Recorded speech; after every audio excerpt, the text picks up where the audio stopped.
رسول الله نحمده ونصلي على رسوله الكريم اما بعد فاعوذ بالله من الشيطان الرجيم بسم الله الرحمن الرحيم رب اشرح لي صدري ويسر لي امري واحلل عقدة من لساني يفقهوا قولي اذا سألك عبادي عني فاني قريب اجیب دعوت الداعی اذا دعان فلیستجیبوا لی ولیؤمنوا بی لعلہم یرشدون۔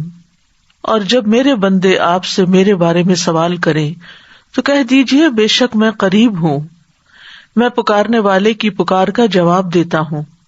جب وہ مجھے پکارے تو ان کو چاہیے کہ وہ بھی میرا حکم مانیں اور مجھ پر ایمان رکھیں تاکہ وہ ہدایت پا جائیں۔ السلام علیکم ورحمۃ اللہ وبرکاتہ۔ کیا حال ہے سب کا؟ الحمدللہ۔ جہاں علم حاصل کرنے کے فائدے ہوتے ہیں وہاں علم نہ ہونے کے نقصانات بھی ہوتے ہیں۔ لا علمی اپنی اور دوسروں کی گمراہی کا باعث ہوتی ہے۔ مثلاً ایک ماں اگر جاہل ہے، لا علم ہے، تو وہ خود بھی بھٹکی ہوئی ہوگی اور اپنے بچوں کو بھی بھٹکا دے گی۔ اور اسی طرح وہ تمام لیڈرز جو خود صحیح طور پر علم نہیں رکھتے، جب وہ بغیر علم کے بات کرتے ہیں تو ان کی بات جہاں تک پہنچتی ہے ان لوگوں کی بھی گمراہی کا باعث بنتی ہے۔ قرآن مجید میں اللہ تعالیٰ فرماتے ہیں وَإِنَّ كَثِيرًا لَيُضِلُّونَ بِأَهْوَائِهِمْ بِغَيْرِ عِلْمٍ إِنَّ رَبَّكَ هُوَ أَعْلَمُ بِالْمُعْتَدِينَ۔ اور بہت سے لوگ ایسے ہیں جو بغیر علم کے محض اپنی خواہشات کے پیچھے لگ کر دوسروں کو بہکاتے رہتے ہیں۔ آپ کا رب ایسے حد سے بڑھ جانے والوں کو خوب جانتا ہے۔ رسول اللہ صلی اللہ علیہ وسلم نے فرمایا 2 خصلتیں ایسی ہیں جو منافق میں کبھی جمع نہیں ہو سکتی، اچھا اخلاق اور دین کی سمجھ۔ اور جب انسان دین کی سمجھ حاصل نہیں کرتا اور غفلت میں زندگی بسر کرتا ہے تو پھر دل پہ مہر لگ جاتی ہے۔ کذالک یطبع اللہ علی قلوب الذین لا یعلمون، اسی طرح اللہ ان لوگوں کے دلوں پہ مہر لگا دیتا ہے جو علم نہیں رکھتے۔ بن باز کہتے ہیں انسان جب علم کی مجلسوں میں حاضر نہ ہو، نہ ہی خطبہ سنے اور اسے اس کی پرواہ بھی نہ ہو کہ اہل علم کیا بتاتے ہیں، تو اس کی غفلت بڑھتی جائے گی اور اس کا دل سخت ہو جائے گا، یہاں تک کہ اس پر مہر لگا دی جائے گی تو وہ غافلوں میں شمار ہوگا۔ تو اللہ تعالیٰ ہمیں اس سے محفوظ رکھے۔ 29واں پارہ۔ اعوذ باللہ من الشیطان الرجیم، بسم اللہ الرحمن الرحیم، تبارک الذی بیدہ الملک وہو علی کل شیء قدیر، الذی خلق الموت والحیاة لیبلوکم ایکم احسن عملا وهو العزيز الغفور، الذي خلق 7 سماوات طباقا ما ترى في خلق الرحمن من تفاوت فارجع البصر هل ترى من فطور۔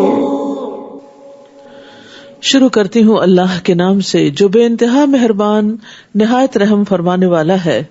سورۃ الملک۔ سورۃ الملک سفارش کرنے والی سورت ہے۔ نبی صلی اللہ علیہ وسلم نے فرمایا بے شک قرآن میں 30 آیات پر مشتمل ایک سورت ہے، وہ ایسی ہے کہ جس نے ایک آدمی کے حق میں سفارش کی حتیٰ کہ اسے بخش دیا گیا۔ یہ عذاب قبر کو روکنے والی سورت ہے۔ آپ صلی اللہ علیہ وسلم رات اس وقت تک نہیں سوتے تھے جب تک سورۃ السجدہ اور تبارک الذی بیدہ الملک نہ پڑھ لیتے۔ تو اس لیے ہم سب کے لیے بھی فائدہ اسی میں ہے کہ ہم اس کو زبانی یاد کر لیں اور رات سونے سے پہلے پڑھنے کی عادت ڈالیں، کیونکہ ایک دن اپنے ان بستروں پر ہمیں نہیں سونا، قبر میں جا کے سونا ہے، اور قبر ایک وحشت والی اندھیرے والی جگہ ہے جس میں روشنی قرآن ہی سے ہوگی۔ اس لیے رات کو سوتے وقت اس سورت کو پڑھنا اپنے لیے لازم کر لیں۔ تبارک الذی بیدہ الملک وہو علی کل شیء قدیر، بابرکت ہے وہ ذات جس کے ہاتھ میں کائنات کی سلطنت ہے اور وہ ہر چیز پر قادر ہے، یعنی وہ سب سے بلند و بالا ہے، سب بھلائیاں اور سب خیر اسی کی ذات سے ہے، اور وہ ہر چیز پر قادر ہے، سب کچھ کر سکتا ہے. تو زندگی میں جب کوئی مسئلہ پیش آئے اور جب کوئی دعا کرے تو اس کو اللہ کے لیے مشکل نہ سمجھے، اور اللہ تعالیٰ کی ان صفات کا واسطہ دے کر اللہ تعالیٰ سے دعا کریں کہ اللہ تعالیٰ آپ تو ہر چیز پر قادر ہیں، اس لیے آپ میری یہ دعا سن لیں، آپ میری یہ مشکل آسان کر دیں. عموماً ہم دعا کرتے ہیں لیکن پورے دل جمعی کے ساتھ نہیں کرتے، یقین کے ساتھ نہیں کرتے، اس ایمان کے ساتھ نہیں کرتے کہ اللہ تعالیٰ سب کچھ کر سکتا ہے. تو پھر ہمارے دل کے اندر وہ قبولیت کی امید بھی نہیں آتی. تو قبولیت کی امید رکھتے ہوئے اللہ کو خوب دل سے پکاریں. کون ہے اللہ؟ الذی خلق الموت والحیات لیبلوکم ایکم احسن عملا وہو العزیز الغفور. جس نے موت اور زندگی کو اس لیے پیدا کیا کہ تمہیں آزمائے، تمہارا امتحان لے کہ تم میں سے کون اچھے عمل کرتا ہے، اور وہ ہر چیز پر غالب بھی ہے اور بخشنے والا بھی ہے. تو اللہ سبحانہ وتعالی وہ ہے جس نے موت اور زندگی کو پیدا کیا. پہلے موت اور پھر زندگی، یعنی عدم سے وجود میں انسان آیا، اور پھر موت ہوگی اور پھر زندگی ہوگی، اور وہ زندگی کبھی ختم نہیں ہوگی. تو آج کی یہ زندگی جو اس وقت ہمیں دو موتوں کے بیچ میں ملی ہوئی ہے، وہ زندگی بڑی قیمتی ہے. یہ زندگی کس مقصد کے لیے بنائی گئی ہے؟ لیبلوکم ایکم احسن عملا. وہ یہ دیکھ رہا ہے کہ تم میں اچھے اچھے کام کون کر رہا ہے، احسن عمل کون کر رہا ہے، بہترین عمل کس کے ہیں. تو اس لیے ہم سب کو یہ دیکھنا چاہیے کہ کیا ہم اپنی زندگی کا مقصد پورا کر رہے ہیں. اور احسن عمل وہ ہوتا ہے جو سب سے زیادہ خالص اور سب سے زیادہ درست ہو، اور سب سے درست عمل، نیک عمل وہ ہوتا ہے جو رسول اللہ صلی اللہ علیہ وسلم کے طریقے پر ہو. ابو ہریرہ رضی اللہ عنہ سے مروی ہے، وہ کہتے ہیں کہ رسول اللہ صلی اللہ علیہ وسلم نے فرمایا، کیا میں تمہیں نہ بتاؤں کہ تم میں سب سے بہتر کون ہے؟ صحابہ نے عرض کیا، جی ہاں یا رسول اللہ. آپ صلی اللہ علیہ وسلم نے فرمایا، تم میں سب سے بہترین لوگ وہ ہیں جن کے عمریں لمبی ہوں اور وہ احسن طریقے سے عمل کرنے والے ہوں، یعنی جن کے کام اچھے ہوں اور زندگی بھی لمبی ملے کہ جس میں وہ خوب نیکیاں کما سکیں. تو ہم جو بھی کام کریں اسے اچھے طریقے سے کرنا چاہیے، خواہ وہ عبادت ہو، خواہ وہ معاملات ہو، خواہ وہ اخلاق ہو، کوئی بھی چیز ہو، اپنے طور پر اپنی پوری کیپیسٹی کے ساتھ، اپنی پوری کوشش کے ساتھ انسان اس کو اچھے سے اچھا کرنے کی کوشش کرے، سر سے نہ اتارے. رسول اللہ صلی اللہ علیہ وسلم نے فرمایا، جو مسلمان فرض نماز کا وقت پائے، پھر اچھی طرح وضو کرے اور اچھی طرح خشوع و خضوع سے نماز ادا کرے اور اچھی طرح رکوع کرے، تو وہ نماز اس کے پچھلے تمام گناہوں کے لیے کفارہ ہو جائے گی، بشرطے کہ اس سے کسی کبیرہ گناہ کا ارتکاب نہ ہوا ہو، اور یہ سلسلہ ہمیشہ قائم رہے گا. تو ایسا خوش قسمت شخص آخری نماز جب پڑھے گا تو بخشا ہوا ہوگا، اور اس کے بعد اگر دنیا سے جاتا ہے تو اللہ سے اچھے حال میں انشاءاللہ ملاقات کرے گا. اسی طرح معاملات میں حسن اختیار کرنا چاہیے. ایک آدمی آیا، وہ رسول اللہ صلی اللہ علیہ وسلم سے اونٹ کا مطالبہ کر رہا تھا. آپ نے فرمایا، اسے اس کے اونٹ سے بہتر عمر کا اونٹ دے دو، اور فرمایا تم میں سے بہتر وہ ہے جو ادائیگی میں بہتر ہو، یعنی جب اسے دینا پڑے، کچھ لوٹانا پڑے تو عمدہ طریقے سے، آسان طریقے سے لوٹائے. اسی طرح اخلاق میں حسن کیا ہے؟ رسول اللہ صلی اللہ علیہ وسلم نے فرمایا، بے شک تم میں میرے نزدیک سب سے زیادہ محبوب لوگ وہ ہیں جن کے اخلاق اچھے ہیں. تو انسان کو صرف دنیاوی معاملات میں، صرف مال و دولت میں ہی ایکسیلنس کے لیول پر نہیں جانا چاہیے، ہر چیز کے اندر اس کو خوبصورتی اختیار کرنی چاہیے. اور ویسے بھی ان اللہ جمیل یحب الجمال، اللہ تعالیٰ خوبصورت ہے، خوبصورتی کو پسند کرتا ہے. تو اعمال میں بھی خوبصورتی، معاملات میں بھی خوبصورتی. پھر کون ہے وہ اللہ؟ یہ سورت اللہ سبحانہ وتعالیٰ کا ایک بہترین تعارف بھی کرواتی ہے، جس میں اللہ تعالیٰ کی بہت سی صفات اور افعال کا ذکر کیا گیا ہے. اسی نے 7 آسمان تہ بتہ پیدا کیے، تم رحمان کی پیدا کردہ چیزوں میں کوئی بے ربطی نہ دیکھو گے. ذرا دوبارہ آسمان کی طرف دیکھو، کیا تمہیں اس میں کوئی خلل نظر آتا ہے، کوئی رخنا؟ پھر اسے بار بار دیکھو، تمہاری نگاہ تھک کر نامراد پلٹ آئے گی. نیز ہم نے آسمان دنیا کو چراغوں سے سجا دیا، یعنی جو آسمان ہمیں نظر آتا ہے اس پہ ستارے ہیں، ان چراغوں کو شیطانوں کو مار بھگانے کا ذریعہ بنا دیا، اور ان کے لیے ہم نے بھڑکتی ہوئی آگ تیار کر رکھی ہے. وَلِلَّذِينَ كَفَرُوا بِرَبِّهِمْ عَذَابُ جَهَنَّمَ وَبِئْسَ الْمَصِيرُ. اور جن لوگوں نے اپنے رب کا انکار کیا ان کے لیے جہنم کا عذاب ہے اور وہ بہت برا ٹھکانہ ہے. جب وہ اس میں پھینکے جائیں گے تو اس کے دھڑنے کی آواز سنیں گے اور وہ اچھل رہی ہوگی, ابل رہی ہوگی. وہی تفور, ایسا معلوم ہوگا کہ غصے کی وجہ سے پھٹ پڑے. جہنم کو کس پہ غصہ ہوگا؟ گناہگاروں پہ, کہ تم اللہ کی نافرمانی کر کے یہاں کیوں آئے ہو. جب بھی اس میں کوئی گروہ پھینکا جائے گا تو دوزخ کے محافظ ان سے پوچھیں گے, کیا تمہارے پاس کوئی ڈرانے والا نہ آیا تھا؟ اللہ سبحانہ تعالیٰ نے جن و انس کے لیے انسانوں کو ہی رسول بنا کے بھیجا. جیسے قرآن مجید میں آتا ہے, یا معشر الجن والانس الم یأتکم رسل منکم یقصون علیکم آیاتی وینذرونکم لقاء یومکم ھذا. اے جنوں اور انسانوں کی جماعت, کیا تمہارے پاس تم میں سے کوئی رسول نہیں آئے جو تم پر میری آیات بیان کرتے ہوں اور تمہیں اس دن کی ملاقات سے ڈراتے ہوں؟ یعنی اللہ تعالیٰ نے انسانوں کو خبردار کرنے کے لیے ہر دور میں انتظام کیا.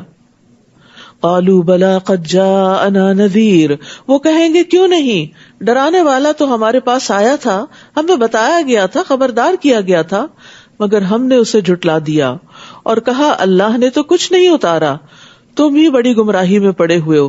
یعنی ہدایت دینے والوں کو ہم نے گمراہ قرار دے دیا. پھر کہیں گے کاش ہم اس کی بات سن لیتے یا سمجھتے تو آج اہل دوزخ میں سے نہ ہوتے.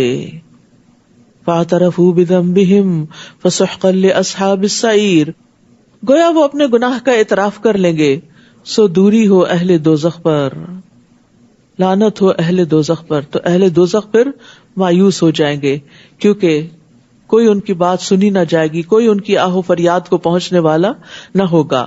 اس کے برعکس دوسرے قسم کے لوگ, ان الذین یخشون ربہم بالغیب لہم مغفرۃ واجر کبیر, جو لوگ بن دیکھے اپنے رب سے ڈرتے ہیں ان کے لیے مغفرت اور بہت بڑا اجر ہے.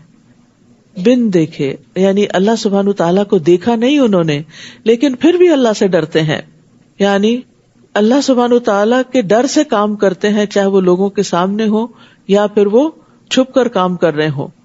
اسی طرح اس کا ایک معنی یہ ہے کہ لوگوں سے چھپ کر نیک اعمال کرنے والے ہیں, اپنی تنہائیوں میں اپنے رب سے ڈرتے ہیں, اپنی نمازیں, عبادتیں اور تنہائیوں میں وہ اللہ سے ڈر کے سب کام کر رہے ہوتے ہیں. رسول اللہ صلی اللہ علیہ وسلم نے فرمایا, جو اپنے عمل صالح کو مخفی رکھنے کی طاقت رکھتا ہے تو اسے چاہیے کہ وہ ایسا ہی کرے.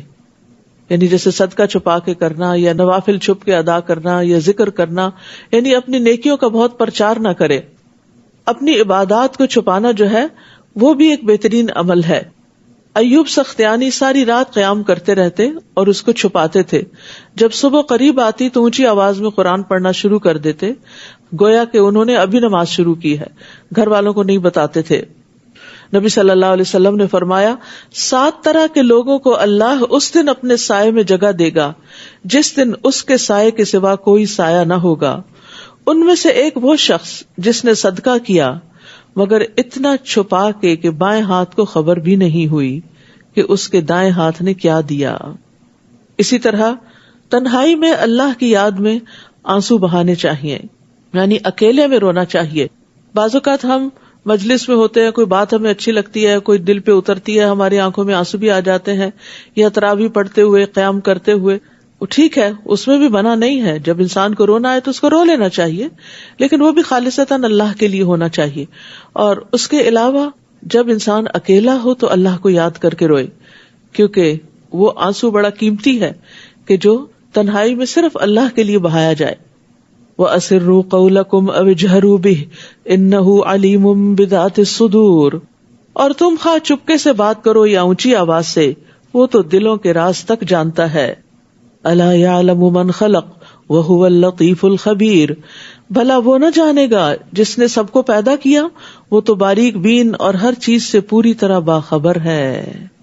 یعنی جس نے انسان کو بنایا ہے وہ انسان کے دل کے حالات تک بھی جانتا ہے. وہی تو ہے جس نے زمین کو تمہارے تابع کر رکھا ہے. اب آپ دیکھ رہے ہیں مسلسل اللہ سبحانہ وتعالیٰ کا تعارف کروایا جا رہا ہے. وہی تو ہے جس نے زمین کو تمہارے تابع کر رکھا ہے, اس کے اطراف میں چلو پھرو اور اس اللہ کا رزق کھاؤ اور اسی کی طرف لوٹ کر جانا ہے. یعنی زمین میں رزق کی تلاش میں گھومو پھرو اور اللہ کے رزق کو استعمال کرو, یہ بھی ایک عبادت ہے جب انسان اس کو فیر طریقے سے اچھے طریقے سے کرتا ہے. کیا تم اس سے بے خوف ہو گئے ہو کہ جو آسمان میں ہے وہ تمہیں زمین میں دھنسا دے پھر وہ یکا یک لرزنے لگے؟ یا اس سے بے خوف ہو گئے کہ جو آسمان میں ہے، کون ہے آسمان میں؟ اللہ سبحانہ وتعالیٰ، کہ وہ تم پر پتھراؤ کرنے والی ہوا بھیج دے پھر فوراً تمہیں معلوم ہو جائے کہ میرا ڈرانا کیسا ہوتا ہے. اور ان سے پہلے گزرے ہوئے لوگ بھی جھٹلا چکے ہیں، پھر دیکھ لو میری گرفت کیسی تھی. کیا انہوں نے اپنے اوپر پرندوں کو نہیں دیکھا کہ وہ کیسے اپنے پر کھولتے اور بند کر لیتے ہیں؟ رحمان کے سوا کوئی نہیں ہے جو انہیں تھامے رکھے، وہ یقیناً ہر چیز کو دیکھ رہا ہے. بھلا وہ کون سا لشکر تمہارے پاس ہے جو رحمان کے مقابلے میں تمہاری مدد کرے گا؟ یہ کافر تو محض دھوکے میں پڑے ہوئے ہیں. یعنی انسان کو کبھی بھی یہ نہیں سوچنا چاہیے کہ کوئی ایسا طاقتور ہے، زور آور ہے اکیلا، یا کوئی لشکر پورا کہ جو مجھے اللہ کے عذاب سے بچا لے گا. کوئی بھی نہیں بچا سکتا. یا اگر وہ اللہ تمہارا رزق روک لے تو کون ہے جو تمہیں رزق دے گا؟ بلکہ یہ لوگ سرکشی اور نفرت کی گہرائی تک چلے گئے ہیں. تو بات یہ ہے کہ جس سے اللہ روک لے اسے کوئی دینے والا نہیں ہوتا. اسی لیے ہم نماز کے بعد دعا کرتے ہیں، اللہم لا مانع لما اعطیت ولا معطی لما منعت ولا ينفع ذا الجد منک الجد. افمن یمشی مکبا علی وجہہ اہدی ام من یمشی سویا علی صراط مستقیم. بھلا وہ شخص جو اپنے منہ کے بل اوندا ہو کر چل رہا ہو وہ زیادہ صحیح راہ پانے والا ہے یا جو سیدھا کھڑا ہو کر راہ راست پر چل رہا ہو؟ آپ ان سے کہیے، اللہ ہی ہے جس نے تمہیں پیدا کیا اور تمہارے کان، آنکھیں اور دل بنائے، مگر تم کم ہی شکر ادا کرتے ہو.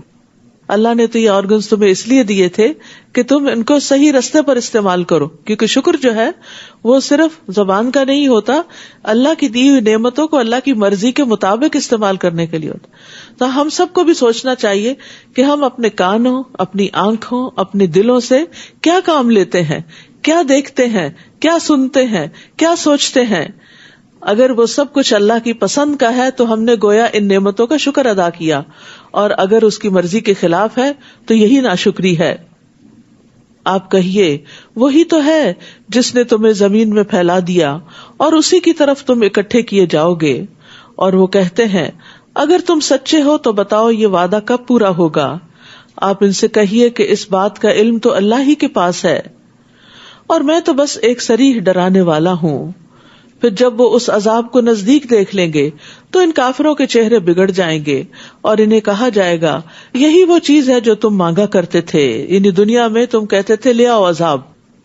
آپ ان سے کہیے، بھلا دیکھو اگر اللہ خواہ مجھے اور میرے ساتھیوں کو ہلاک کر دے یا ہم پر رحم فرما دے، کافروں کو دردناک عذاب سے کون پناہ دے گا؟ آپ ان سے کہیے، وہی رحمان ہے جس پر ہم ایمان لائے اور اسی پر ہم نے بھروسہ کیا. اب تمہیں جلد ہی معلوم ہو جائے گا کہ صریح گمراہی میں کون ہے. قل ارأیتم ان اصبح ماؤکم غورا فمن یأتیکم بماء معین.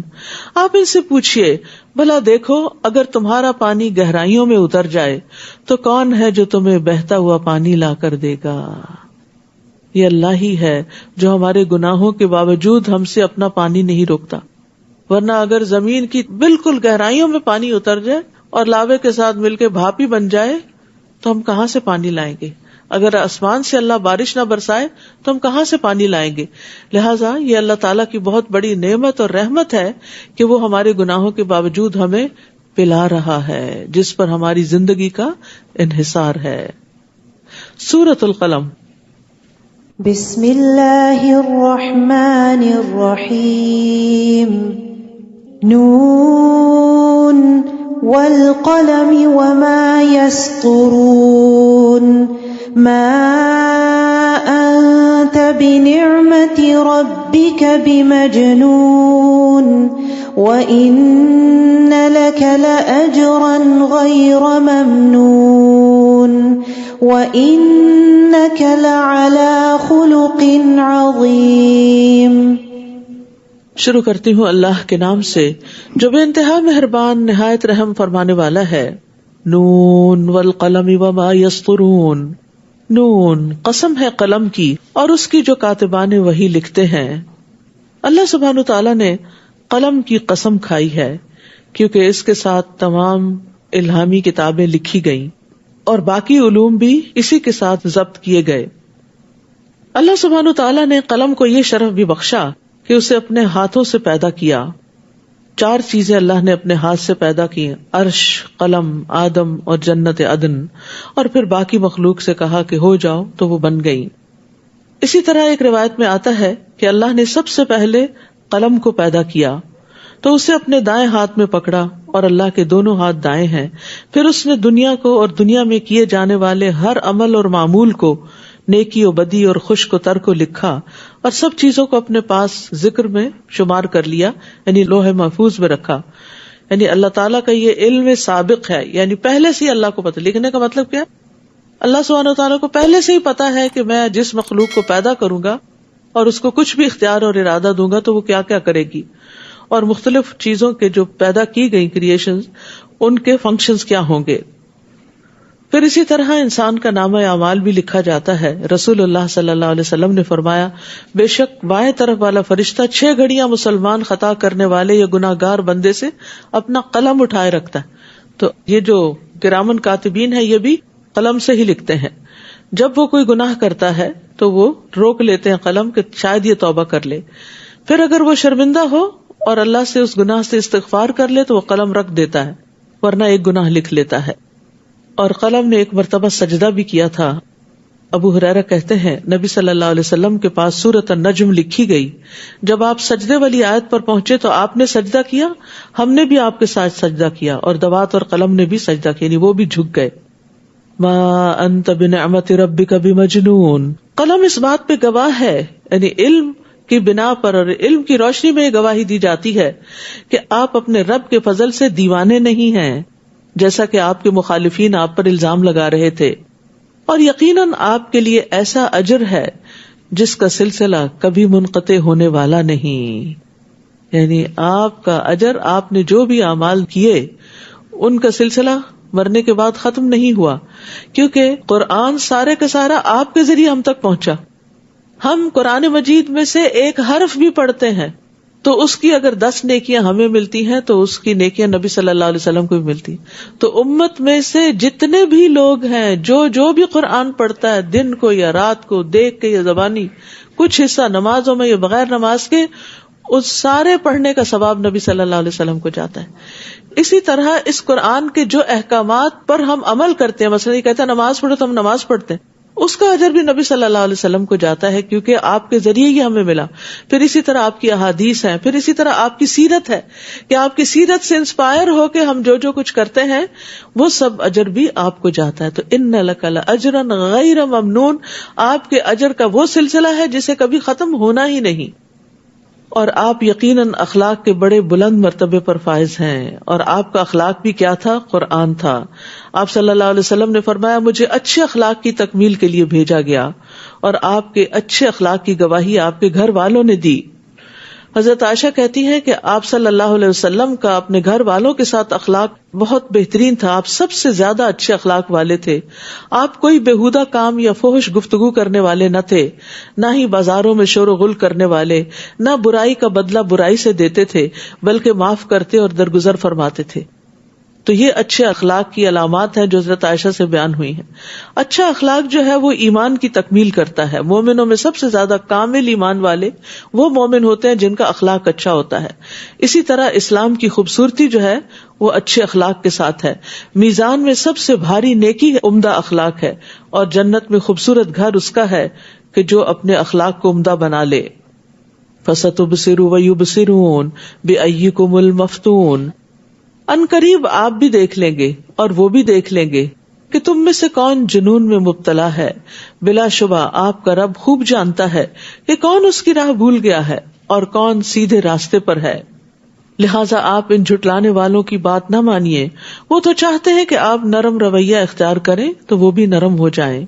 اور ہر قسمیں کھانے والے دلیل کی بات نہ مانیے، یعنی جھوٹی قسم کا سہارا لینے والے کی بات کو قبول نہ کیجیے. یعنی کسی کے دباؤ میں آ کر جو قسم کھاتا ہے وہ بہت بڑا جرم کرتا ہے، اور دباؤ میں آ کر انسان عموماً سچی قسم نہیں جھوٹی قسم ہی کھاتا ہے. نبی صلی اللہ علیہ وسلم نے فرمایا جو کسی کے دباؤ میں آ کر جھوٹی یا سچی یعنی جو بھی قسم کھا لے تو اسے چاہیے کہ اس کے سبب اپنا ٹھکانہ جہنم میں بنا لے. اس لیے قسم بہت سوچ سمجھ کے کھانی چاہیے. ہمازٍ مشاء بنمیم، جو تانے دینے والا اور چغلیاں کھاتا پھرتا ہے. یہاں یہ جو خصوصیات بتائی گئی، ایک طرف نبی صلی اللہ علیہ وسلم کا اعلیٰ اخلاق ہے جس کی گواہی اللہ سبحانہ تعالیٰ نے دی، اور دوسری طرف آپ کے دشمن کا اخلاق کہ جو انتہائی بد اخلاق ہے، اور اس کی بد اخلاقی کی یہاں ڈیٹیلز بتائی گئی. آپ کے اخلاق کی ڈیٹیلز نہیں بتائی گئی، لیکن بد اخلاقی کی تفصیلات یہاں بتائی گئی کہ جو لوگ آپ کے دشمن ہیں وہ خود کیا ہیں، وہ کیا کر رہے ہیں. روایات میں آتا ہے کہ یہ ولید بن مغیرہ کی طرف اشارہ ہے جو نبی صلی اللہ علیہ وسلم کے پیغام کو سمجھ بھی گیا تھا، لیکن اس کے باوجود وہ آپ سے دشمنی رکھتا تھا. اور اس کا طریقہ کیا تھا؟ تانے دینے والا اور چغلیاں کھاتا پھرتا. چغلی وہ ہوتی ہے جو لوگوں میں فساد پیدا کر دیتی ہے، ادھر کی بات ادھر، ادھر کی ادھر. نبی صلی اللہ علیہ وسلم نے فرمایا اللہ کے بہترین بندے وہ ہیں کہ انہیں دیکھ کر اللہ یاد آ جائے، اور اللہ کے بدترین بندے وہ ہیں جو چغل خوری کرتے ہیں، دوستوں کے درمیان تفریق پیدا کرتے ہیں، باغی، بیزار، متعنت ہوتے ہیں. چغل خور کے بارے میں حدیث میں آتا ہے کہ وہ جنت میں داخل نہ ہوگا. اور چغل خور کے لیے نبی صلی اللہ علیہ وسلم نے ایک قبر کے پاس سے گزرتے ہوئے بتایا کہ اس کو چغل خوری کی وجہ سے عذاب قبر ہو رہا ہے. تو یہ غیبت اور چغلی جو ہے یہ صرف دنیا میں نہیں، آخرت کے لیے بہت سخت نقصان دہ ہے.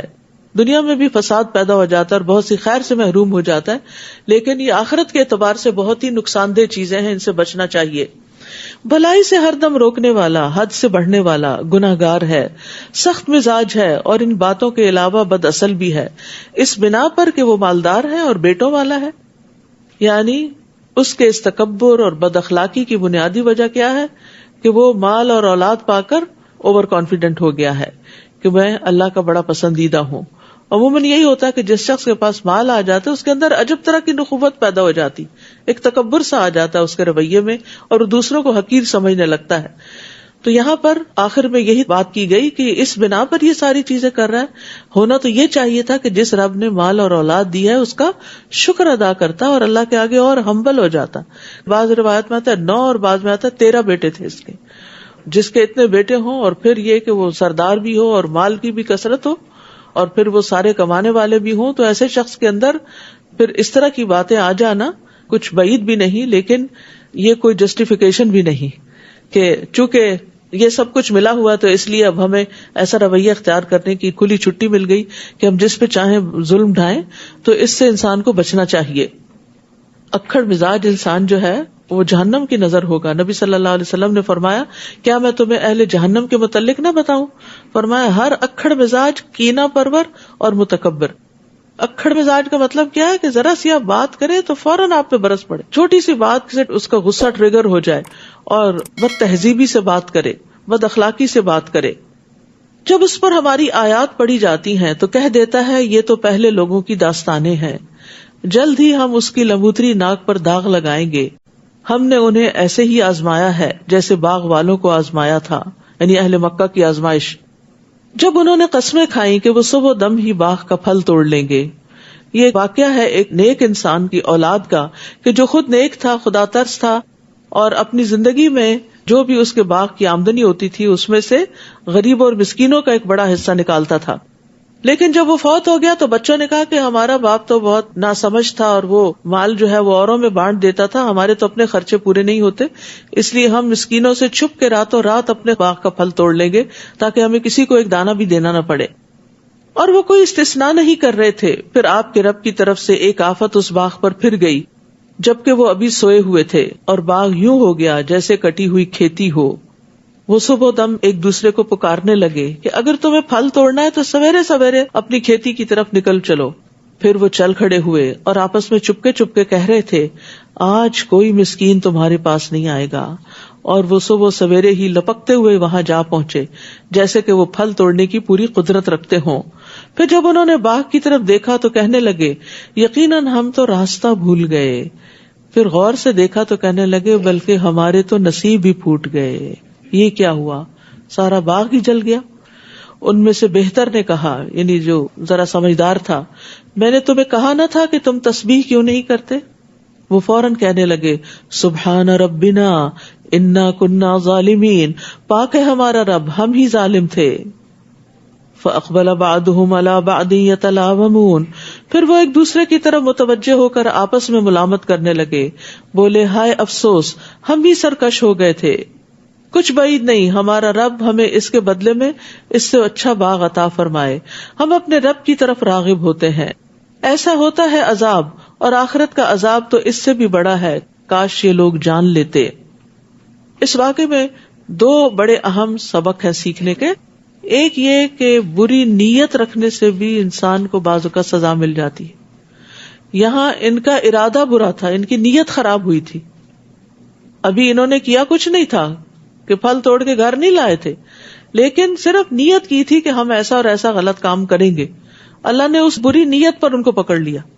تو انسان کو اپنی نیت اور خاص طور پر دوسروں کی خیر خواہی کے بارے میں ہمیشہ چوکنا رہنا چاہیے.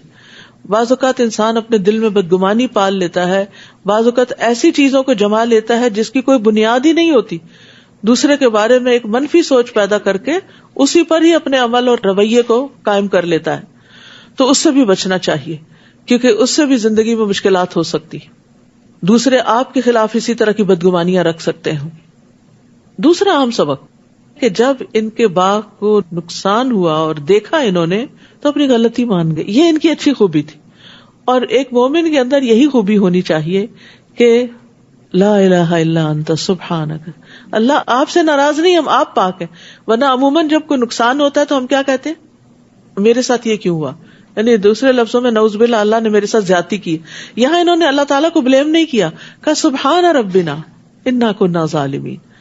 اور پھر اچھی امید، باغ جل کے دوبارہ لگنا اور پھر پھل دینے کے موقع تک پہنچنا ایک لمبا عرصہ چاہتا ہے، لیکن پھر بھی یہ بڑے ہوپ فل رہے اور کہنے لگے ہمیں امید ہے کہ ہمارا رب ہمیں اس سے بہتر بدلے میں دے دے. ہم اپنے رب کی طرف رغبت کرتے ہیں، ہم سے جو قصور ہوا ہے ہم اس کی معافی مانگ لیتے ہیں. ان للمتقین عند ربہم جنات النعیم، پرہیزگاروں کے لیے ان کے رب کے ہاں نعمتوں والی جنتیں ہیں. کیا ہم فرما برداروں کا حال مجرموں کا سا بنا دیں گے؟ تمہیں کیا ہو گیا ہے، یہ تم کیسا حکم لگاتے ہو؟ یا تمہارے پاس کوئی کتاب ہے جس میں تم یہ بات پڑھتے ہو کہ تمہارے لیے آخرت میں وہی کچھ ہوگا جسے تم پسند کرو گے؟ یعنی تم اپنے عمل سے پیچھے کیوں ہو؟ کیا سوچتے ہو کہ تمہارے لیے بخشش کے وعدے ہیں، یا آخرت میں تمہاری مرضی کے مطابق فیصلے کیے جائیں گے؟ یا ہمارے ذمہ تمہارے پاس حلفیہ عہد ہیں، یعنی تم نے اللہ سے کوئی قسم لے رکھی ہے جو قیامت کے دن تک جا پہنچیں گے کہ تمہیں وہاں وہی کچھ ملے گا جو تم فیصلہ کرو گے؟ سلہم، آپ ان سے پوچھئے کہ اس بات کا ضامن کون ہے، کس نے یہ گارنٹی دی ہے کہ قیامت کے دن تمہاری مرضی کے مطابق فیصلہ ہوگا، تمہارے حق میں ہوگا؟ یا ان کے کچھ شریک ہیں، پھر اگر وہ سچے ہیں تو اپنے شریکوں کو لائیں. یوم یکشف عن ساق ویدعون الی السجود فلا یستطیعون، جس دن پنڈلی کھول دی جائے گی اور انہیں سجدہ کرنے کو بلایا جائے گا تو یہ سجدہ نہ کر سکیں گے. جو لوگ دنیا میں نماز نہیں پڑھتے، اللہ کے آگے نہیں جھکتے، رکوع نہیں کرتے، سجدہ نہیں کرتے، قیامت کے دن بھی جب انہیں سجدے کے لیے بلایا جائے گا تو وہ سجدہ نہ کر سکیں گے، وہاں محروم رہ جائیں گے. اور ایک روایت میں آتا ہے کہ وَيَبْقَى كُلُّ مُنَافِقٍ، ہر منافق باقی رہ جائے گا، بس وہ سجدہ کرنے کی طاقت نہ رکھے گا. اسی طرح ریاکار سجدہ نہ کر سکیں گے، یعنی دنیا میں جو لوگ دکھاوے اور ناموری کے لیے سجدے کرتے تھے، جب وہ سجدہ کرنا چاہیں گے تو ان کی پیٹھ تختے کی ہو جائے گی. خاشعۃ ابصارہم ترہقہم ذلہ وقد کانوا یدعون الی السجود وہم سالمون، ان کی نگاہیں جھکی ہوئی ہوگی اور ان پر ذلت چھا رہی ہوگی. یعنی آپ سوچئے کہ جب سب لوگ سجدے میں گئے اور وہ جا ہی نہیں پا رہے تو کس قدر شرمندگی ہوگی. وہ دنیا میں سجدے کی طرف بلائے جاتے تھے اور اس وقت وہ صحیح سالم تھے، تو پھر بھی وہ سجدہ نہیں کرتے تھے. ابراہیم تیمی کہتے ہیں کہ ان کو فرض نماز کی طرف آذان اور تکبیر کے ساتھ بلایا جاتا تھا. سعید بن جبیر کہتے ہیں کہ وہ حی علی الفلاح سنتے تھے لیکن اس پر جواب نہیں دیتے تھے، یعنی نماز کی طرف نہیں آتے تھے. تو اللہ ہمیں اور ہمارے سب عزیزوں، دوستوں، رشتہ داروں کو نماز کا پابند کر دے. رب اجعلنی مقیم الصلاۃ ومن ذریتی ربنا وتقبل دعا ربنا اغفر لی ولوالدی وللمؤمنین یوم یقوم الحساب. اس رمضان میں خاص طور پر اپنے ان تمام رشتہ داروں کے لیے دعا کریں جن کے بارے میں آپ کو پتا ہے کہ وہ نماز نہیں پڑھتے. آپ دیکھیں کتنا بھیانک انجام ہونے والا ہے بے نمازوں کا، اور کتنی ذلت اور رسوائی اور عذاب ہے، اور کتنی شرمندگی ہوگی ان کے لیے قیامت کے دن. تو اس لیے اللہ سے دعا کریں کہ ان کے دل نرم ہو جائیں اور وہ اس کی اہمیت کو سمجھے. لہٰذا جو شخص اس کلام کو جھٹلاتا ہے اس کا معاملہ مجھ پر چھوڑ دو، ہم انہیں بتدریج تباہی کی طرف یوں لے جائیں گے کہ انہیں خبر بھی نہ ہوگی. وہ کس طرح؟ استدراج کا لفظ یہاں پر آیا ہے. استدراج ہوتا ہے کہ ہم ان پر نعمتوں کی فراوانی کریں گے اور وہ نعمتوں پر شکر ادا نہیں کریں گے. حسن کہتے ہیں کتنے ہی لوگ ہیں جن پر احسان کر کے ان کو ڈھیل دی گئی پھر ان کو پکڑ لیا گیا. کتنے ہی لوگ ایسے ہیں جن کو تعریف کر کے فتنے میں ڈالا گیا. کتنے ہی لوگ ایسے ہیں جن کے عیبوں پر پردہ ڈال کر انہیں دھوکے میں ڈالا گیا. یعنی جب ان کی تعریف ہوئی تو وہ بھول گئے، انہوں نے کہا ہم تو پہلے ہی بہت اچھے ہیں اور کیا اچھا کرنا ہے. اور جس نے برائیاں کی، غلط پہ غلط کام کرتا گیا، پھر اس کے عیب ڈھانک لیے گئے، تو وہ جو دھوکہ ہے وہ بھی استدراج ہے نفس کا. ابو روق کہتے ہیں جب انہوں نے کوئی غلطی کی ہم نے انہیں نعمت عطا کر دی، نئی غلطی پر نئی نعمت، اور انہیں معافی مانگنا فراموش کر دیا. جب کوئی حرام کام کر کے، غلط کام کر کے پکڑ نہیں ہوتی اور نعمت مل جاتی ہے تو انسان سمجھتا ہے وہ میرا کام جو غلط تھا، وہ ایسے ہی لوگ کہتے ہیں غلط تھا، وہ بالکل صحیح تھا، تو پھر وہ توبہ بھی نہیں کرتا. یہی نفس کا دھوکہ ہے. اللہ تعالیٰ اس سے بچائے. اور میں ان کی رسی دراز کر رہا ہوں، بلا شبہ میری تدبیر کا کوئی توڑ نہیں. یا آپ ان سے کوئی صلہ مانگتے ہیں کہ وہ تاوان کے بوجھ سے دبے جا رہے ہیں، یا ان کے پاس غیب ہے جسے وہ لکھ لیتے ہیں. بس آپ اپنے رب کے حکم کے انتظار میں صبر کیجئے اور مچھلی والے یونس کی طرح نہ ہو جائیے جب انہوں نے پکارا اور وہ غم سے بھرے ہوئے تھے. اذ نادا وہو مقذوم. اگر انہیں ان کے رب کے فضل نے نہ سنبھال لیا ہوتا تو وہ برے حالوں ایک چٹیل میدان میں پھینک دیے گئے تھے. چنانچہ ان کے رب نے انہیں چن لیا اور صالحین میں شامل کر دیا. اور کافر لوگ جب قرآن سنتے ہیں تو آپ کو ایسی نظروں سے دیکھتے ہیں گویا آپ کے قدم ڈگمگا دیں گے اور کہتے ہیں یہ تو ایک دیوانہ ہے. تو اس آیت سے بھی پتہ چلتا ہے کہ نظر لگنا برحق ہے، یعنی آپ کو ایسی نگاہوں سے دیکھتے ہیں کہ گویا آپ کے قدم ہلا دیں گے، آپ کی ثابت قدمی پہ خلل آ جائے گا. تو اس لیے انسان کو نظر بد سے بچنے کی دعا کرتے رہنا چاہیے. وما هو الا ذکر للعالمین. حالانکہ یہ قرآن تمام اہل عالم کے لیے نصیحت ہے. سورۃ الحاقہ. بسم اللہ الرحمن الرحیم. الحاقہ ما الحاقہ وما أدراك ما الحاقة كذبت ثمود وعاد بالقارعة فأما ثمود فأهلكوا بالطاغية وأما عاد فأهلكوا بريح صرصر عاتية. شروع کرتی ہوں اللہ کے نام سے جو بے انتہا مہربان نہایت رحم فرمانے والا ہے. الحاقہ ما الحاقہ وما ادراک ما الحاقہ. سچ مچ ہو کر رہنے والی، وہ سچ مچ ہو کر رہنے والی کیا ہے، اور آپ کیا سمجھے کہ وہ سچ مچ ہونے والی کیا ہے.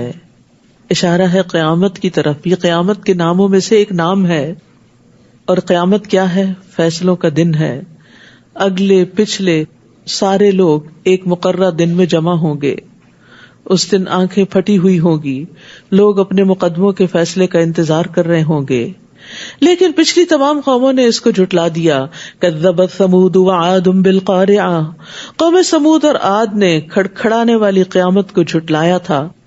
ثمود تو ایک ہیبتناک چیخ سے ہلاک کیے گئے، رہے عاد تو وہ سناٹے کی سخت آندھی سے ہلاک کیے گئے. اللہ تعالیٰ نے اس آندھی کو ان پر متواتر 7 راتیں اور 8 دن مسلط کیے رکھا. ٹھنڈی یخ تیز ہوا کہ جو رکنے کا نام ہی نہیں لیتی تھی، ایک ہفتے کے بعد رکی جا کر. آپ وہاں ہوتے تو دیکھتے کہ وہ لوگ وہاں یوں چت گرے پڑے ہیں جیسے کھجور کے کھوکھلے تنے ہوں، یعنی ایسے پچھاڑ پچھاڑ کے گرائے گئے تھے لوگ. ہوا نے اٹھا اٹھا کے ان کو پٹخا کے مارا جس سے ان کی کھوپڑیاں پھٹ گئیں اور وہ مر گئے. کیا آپ ان میں سے کوئی بھی باقی بچا دیکھتے ہیں؟ اور فرعون اور جو لوگ اس سے پہلے تھے اور جو الٹائی ہوئی بستیوں میں رہتے تھے سب گناہ کے کام کرتے تھے. ان سب نے اپنے رب کے رسول کی نافرمانی کی تو اللہ نے بھی انہیں بڑی سختی سے پکڑا. جب پانی کا طوفان حد سے بڑھا تو ہم نے ہی تمہیں کشتی میں سوار کر دیا تھا تاکہ ہم اسے تمہارے لیے ایک یادگار بنا دیں اور یاد رکھنے والے کان اس کی یاد کو محفوظ رکھیں. کان علم کا دروازہ ہے. جس طرح دل کی صفت ہے نا کہ وہ معلومات کو اپنے اندر محفوظ کر لیتا ہے، تو اسی طرح کانوں کو بھی اس صفت سے متصف کیا گیا ہے.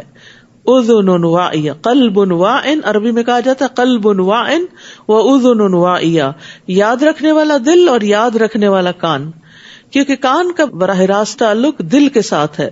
علم کان کے ذریعے دل تک پہنچتا ہے اور یہ اس کا نمائندہ ہے جو اس تک اس کو پہنچاتا ہے، اور زبان پھر دل کی نمائندگی کرتی ہے. منہ سے انسان پھر وہ بولتا ہے جو ہمارے دل کے اندر ہوتا ہے. تو اگر آپ کان سے اچھی باتیں اندر لے جاتے ہیں تو زبان سے اچھی باتیں نکالتے ہیں. ان پٹ اور آؤٹ پٹ جو ڈالیں گے وہی نکلے گا. تو اس کے لیے بڑا ضروری ہے کہ انسان اپنی کمپنی کو اچھا رکھے. ایسے لوگوں کے بیچ میں نہ بیٹھے یا کم سے کم بیٹھے جو غیبت، چغلی اور دوسروں کی برائیاں کرتے رہتے ہیں، کیونکہ اس سے آپ کے دل بھی ان کے بارے میں برے ہوں گے اور دل میں پھر برے خیالات جائیں گے، اور جہاں آپ کو موقع ملے گا وہ آپ کی پچھلی معلومات آپ کے منہ سے پھر غیبت بن کے نکلیں گی.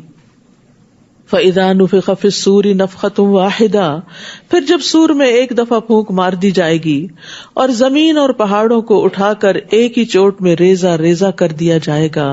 فَيَوْمَئِذٍ وَقَعَتِ الْوَاقِعَةُ، تو اس دن ہونے والا واقعہ پیش آ جائے گا اور آسمان پھٹ جائے گا اور اس دن اس کی بندش ڈھیلی پڑ جائے گی اور فرشتے اس کے کناروں پر ہوں گے، اور اس دن 8 فرشتے آپ کے رب کے عرش کو اپنے اوپر اٹھائے ہوئے ہوں گے. حاملین عرش کی تعداد یہاں پر 8 بتائی گئی ہے. بہت قوی ہے، یعنی کہ فرشتوں میں سے بھی بہت ہیوج جائنٹ فرشتے ہیں، لیکن ان کے بارے میں آتا ہے کہ وہ آپس میں ایک دوسرے کو اچھی اور نرم آواز کے ساتھ جواب دیتے ہیں. یعنی جب آپس میں بات کرتے ہیں تو نرمی سے بات کرتے ہیں. سبحان اللہ. یہ ہوتا ہے اخلاق کہ آپ کو اللہ سبحانہ وتعالیٰ جتنی بھی بلندی دے دے، جتنا بھی بڑا کام لے، عرش کو اٹھانا کوئی معمولی کام ہے؟ ہم تو سوچ بھی نہیں سکتے. تو اللہ نے ان کو اتنی اہم، اتنی بہترین، اتنی خوبصورت ڈیوٹی پر جما رکھا ہے، لیکن اس کے باوجود وہ اتنے ہمبل ہیں. وہ کہتے ہیں کہ اللہ تیری عبادت کا حق ادا نہ ہوا. 4 کہتے ہیں سبحانک و بحمدک علی حلمک بعد علمک، اور 4 کہتے ہیں سبحانک و بحمدک علی عفوک بعد قدرتک. پاک ہے تو اور اس بات پر تیری حمد کہ تو اپنے قادر ہونے کے بعد درگزر سے کام لیتا ہے. اور یہ فرشتے مومنوں کے لیے دعائیں بھی کرتے رہتے ہیں، زمین والوں کے لیے استغفار کرتے رہتے ہیں. عرش کا بھی ثبوت ملتا ہے اس آیت سے. قیامت کے دن عرش کے نیچے ہی فیصلے ہوں گے. نبی صلی اللہ علیہ وسلم عرش کے نیچے سجدہ کریں گے اور آپ سے کہا جائے گا کہ آپ اپنا سر اٹھائیں، شفاعت کریں، آپ کی شفاعت قبول کی جائے گی، مانگیں آپ کو دیا جائے گا. قیامت کے دن موسیٰ علیہ السلام عرش کے پائے کو تھامے ہوئے ہوں گے. قیامت کے دن عرش کا سایہ پانے والے اعمال کا بھی لحاظ رکھنا چاہیے اور کرتے رہنا چاہیے، کیونکہ اس دن اللہ کے سائے کے سوا کوئی سایہ نہ ہوگا. اور 7 لوگ جن کا ذکر بار بار کیا جا چکا ہے وہ آپ دہرا لیجئے، لیکن ایک اہم بات مزید یاد رکھیے کہ کسی تنگ دست کو مہلت دینا، یعنی جو شخص اپنے مقروض کو مہلت دیتا ہے یا معاف کر دیتا ہے وہ قیامت کے دن عرش کے سائے میں ہوگا. یعنی اس کا بدلہ اللہ تعالیٰ اس کو اتنے بہترین طریقے سے دیں گے. کیونکہ بعض اوقات کوئی قرض لے لیتا اور ہمیں پتہ بھی ہوتا وہ ضرورت مند ہے، وہ نہیں ادا کر پاتا، لیکن ہم اس کو چھوڑتے نہیں، معاف نہیں کرتے. ہاں یہ الگ بات ہے کہ کوئی جان بوجھ کے آپ کو نہ دے تو وہ اور بات ہے، لیکن یہاں تنگ دست کی بات ہوئی. ٹھیک ہے. اس دن تم اللہ کے حضور پیش کیے جاؤ گے اور تمہارا کوئی راز چھپا نہ رہے گا. دنیا کے سارے سیکرٹس اوپن ہو جائیں گے، کچھ بھی نہیں چھپا سکو گے. تو جو کام انسان چھپ چھپ کے دنیا میں کرتا ہے، دوسروں سے بچ بچ کے، چوری چوری، وہ سب سامنے آ جائے گا. فَأَمَّا مَنْ أُوتِيَ كِتَابَهُ بِيَمِينِهِ فَيَقُولُ هَاؤُمُ اقْرَءُوا كِتَابِيَهْ، پھر جس شخص کو اس کا نامہ اعمال اس کے دائیں ہاتھ میں دیا جائے گا وہ کہے گا یہ لو میرا اعمال نامہ پڑھ لو. یعنی کچھ لوگ ہوں گے جو چھپا کے غلط کام کر رہے ہیں، ان کا بھی سامنے آ جائے گا، اور جنہوں نے نیک کام کیے ہوں گے وہ تو خود نکال کے دکھا دیں گے، کیونکہ انہوں نے اکیلے میں، تنہائی میں، سب کے سامنے اچھا ہی کیا تھا، تو ان کو اپنی بک آف ڈیڈ دکھانے میں کوئی ڈر، شرمندگی نہیں ہوگی، بلکہ وہ خوش ہو رہے ہوں گے. خوشی کا ایک جیسچر ہوگا کہ ہاؤ مقرؤ کتابی، آؤ میری کتاب پڑھو. ہمیں سوچنا چاہیے کیا آج ہم اپنے اعمال نامے کے بارے میں یہ کہہ سکتے ہیں کہ کسی کو کہیں یہ لو پڑھو میری کتاب؟ صرف ایک دن کے سارے کام لکھ کے کسی کے سامنے رکھیں. کیا کوالٹی ہے ان کی، اور کن کاموں میں ہم لگے ہوئے ہیں، اور ہماری باتیں کیا ہیں. خاص طور پر وہ باتیں جو ہم اپنے کلوز گھر والوں سے کرتے ہیں، فیملی ممبر سے کرتے ہیں، جو ہمارے دل کے خیالات ہوتے ہیں، کیا ہم ان کو دوسروں کے سامنے رکھ سکتے ہیں؟ تو زندگی ایسے ہی گزارنی چاہیے. اللہ ہمیں توفیق دے کہ ہمارے ظاہر و باطن میں کوئی فرق نہ رہے، اور ہم تنہائی میں بھی اچھے ہوں اور سب کے سامنے بھی اچھے ہوں.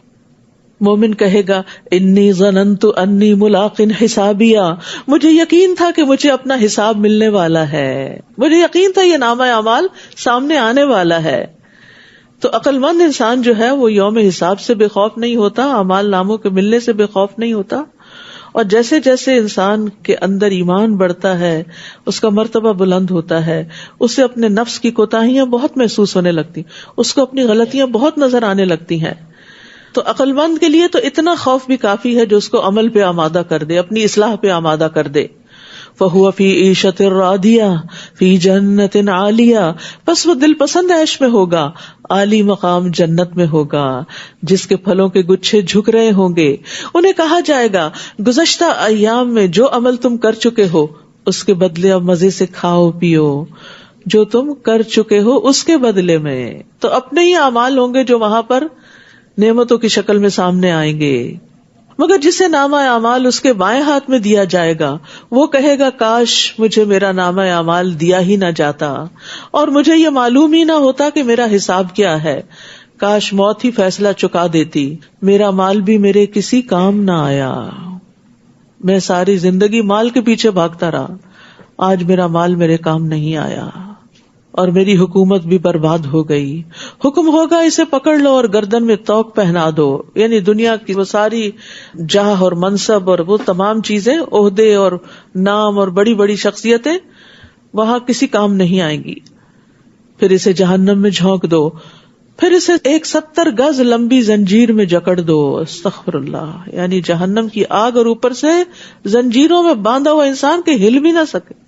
اب دیکھیے کہ کبھی آپ کو ہاسپٹل میں کوئی تھوڑا ٹائم گزارنے کا موقع ملا ہو، یا جیسے بچوں کی ڈیلیوری کے بعد کہتے ہیں کہ ابھی زیادہ ادھر ادھر نہ لیا، تو آپ دیکھیں کہ چند گھنٹے بھی صرف ایک پوزیشن پہ لیٹنا پڑے تو ایسا لگتا ہے جیسے کسی نے باندھ دیا ہے، جکڑ دیا ہے، اور انسان کہتا ہے جلد مجھ سے یہ پابندی ختم ہو کہ میں اپنی سائڈ بدلوں.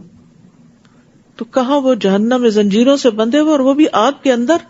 اللہ تعالیٰ ہم سب کو محفوظ رکھے. قصور کیا تھا؟ اب غلطیاں دیکھیے. انہ کان لا یؤمن باللہ العظیم. نمبر 1، یہ اللہ بزرگ و برتر پر ایمان نہیں لاتا تھا، تو ایک تو کافر کی سزا ہو گئی جو مانتا ہی نہیں. دوسرے، ولا یحض علی طعام المسکین، اور مسکین کو کھانا کھلانے کی ترغیب نہیں دیتا تھا. تو ایمان اور کھانا کھلانے کے درمیان ایک تعلق ہے. ابو درداء اپنی بیوی کو مساکین کی وجہ سے زیادہ شوربہ بنانے کی ترغیب دیتے تھے. وہ کہتے تھے ہم نے ایمان لا کر آدھی زنجیر اتار پھینکی ہے، کیا ہم باقی کی آدھی بھی نہ اتار پھینکیں؟ یعنی ضرورت مندوں کو کھانا کھلا کر. وہ مومن نہیں جو خود پیٹ بھر کے کھائے اور اس کا ہمسایہ بھوکا رہے. ام بجید کہتی ہیں ایک مرتبہ میں نے عرض کیا یا رسول اللہ کی قسم بعض اوقات کوئی مسکین میرے دروازے پہ آ کے کھڑا ہو جاتا ہے اور مجھے شرم آتی ہے کہ میرے گھر میں میرے پاس کچھ بھی نہیں جو میں اسے دے سکوں. تو رسول اللہ صلی اللہ علیہ وسلم نے فرمایا اس کے ہاتھ پہ کچھ نہ کچھ ضرور رکھ دو، اگرچہ جلا ہوا کھر ہی کیوں نہ. یعنی جو تم نے اتار کے کاٹ کے رکھ دیا کہ یہ نہیں کھانے کا، وہی رکھ دو. کیونکہ بعض اوقات آپ نے دیکھا ہوگا کہ غریب مسکین جو ہے وہ کوڑے کے ڈھیروں میں سے بچے کچھ کھانے میں سے کھا رہے ہوتے ہیں اٹھا کے، کیونکہ بھوک ان کو مجبور کر دیتی ہے، مردار تک کھانے کو تیار ہو جاتے ہیں. نبی صلی اللہ علیہ وسلم نے فرمایا بے شک یہ مال و دولت بھی ایک خوشگوار سبزہ ہے. یعنی جیسے گرینری سے انسان کا دل خوش ہوتا ہے، مال و دولت پا کر بھی انسان خوش ہوتا ہے. اور مسلمان کا وہ مال کتنا عمدہ ہے جس سے وہ مسکین، یتیم اور مسافر کو دے.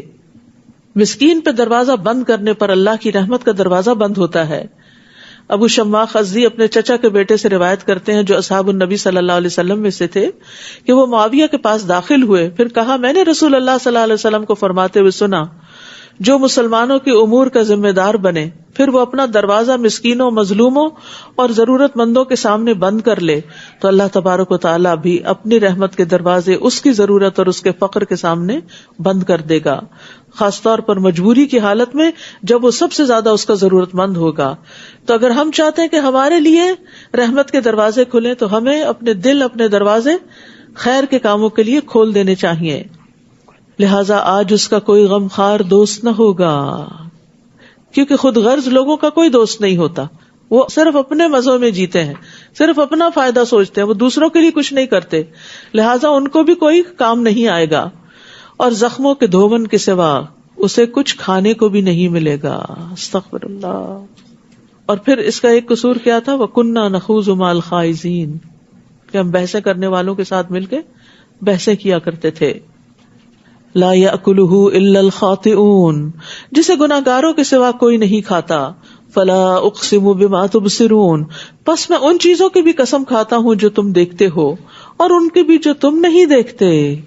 کتنی چیزیں زمین پر ہیں جنہیں ہم نہیں دیکھتے، زمین کی تہوں میں ہیں، پہاڑوں کے اندر خزانے ہیں، سمندر کی تہہ میں خزانے ہیں، ہم نہیں دیکھتے، اللہ ان کو دیکھتا ہے، اللہ جانتا ہے اس نے کیا کچھ پیدا کیا ہے. اور آسمانوں کی تو کوئی بھی چیز سوائے ستاروں کے آگے ہمیں نظر نہیں آتی.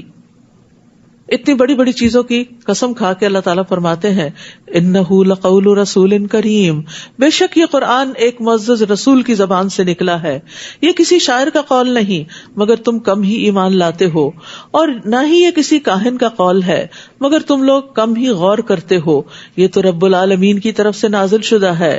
اگر وہ رسول خود کوئی بات گھڑ کر ہمارے ذمہ لگا دیتا تو ہم اس کا دایاں ہاتھ پکڑ لیتے، پھر اس کی رگے گردن کاٹ ڈالتے، تو تم میں سے کوئی بھی ہمیں اس کام سے روکنے والا نہ ہوتا.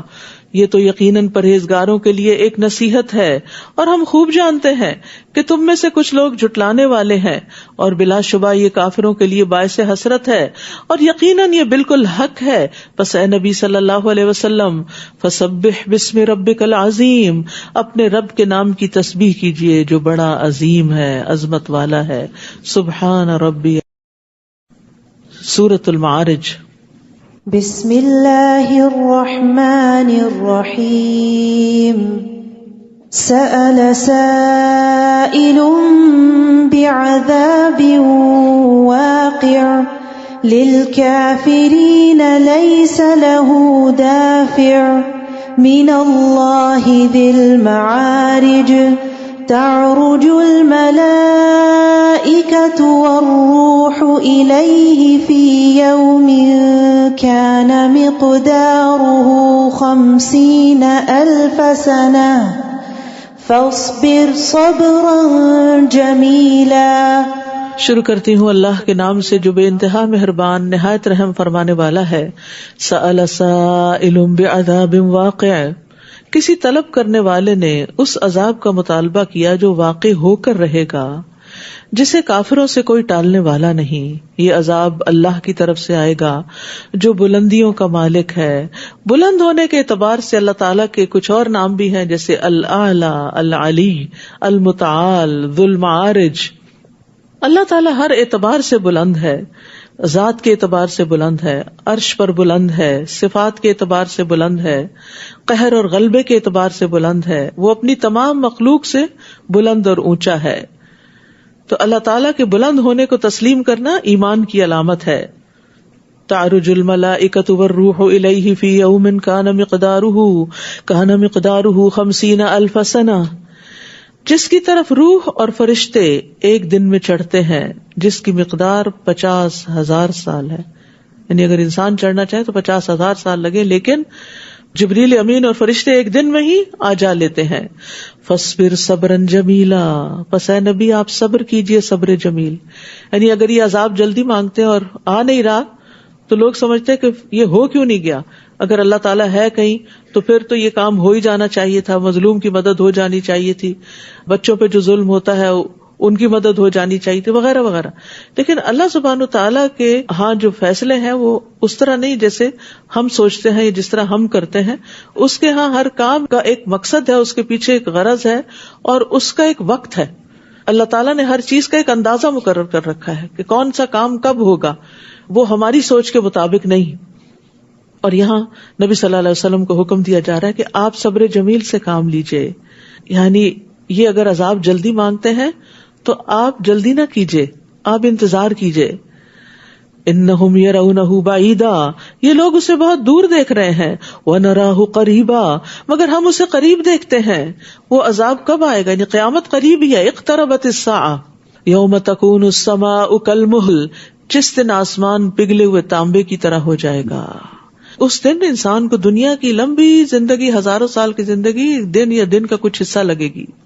اور پہاڑ ایسے ہوں گے جیسے دھنکی ہوئی رنگ رنگ کی روئی. اس دن کوئی جگری دوست اپنے جگری دوست کو نہ پوچھے گا، حالانکہ وہ ایک دوسرے کو دکھائے جائیں گے.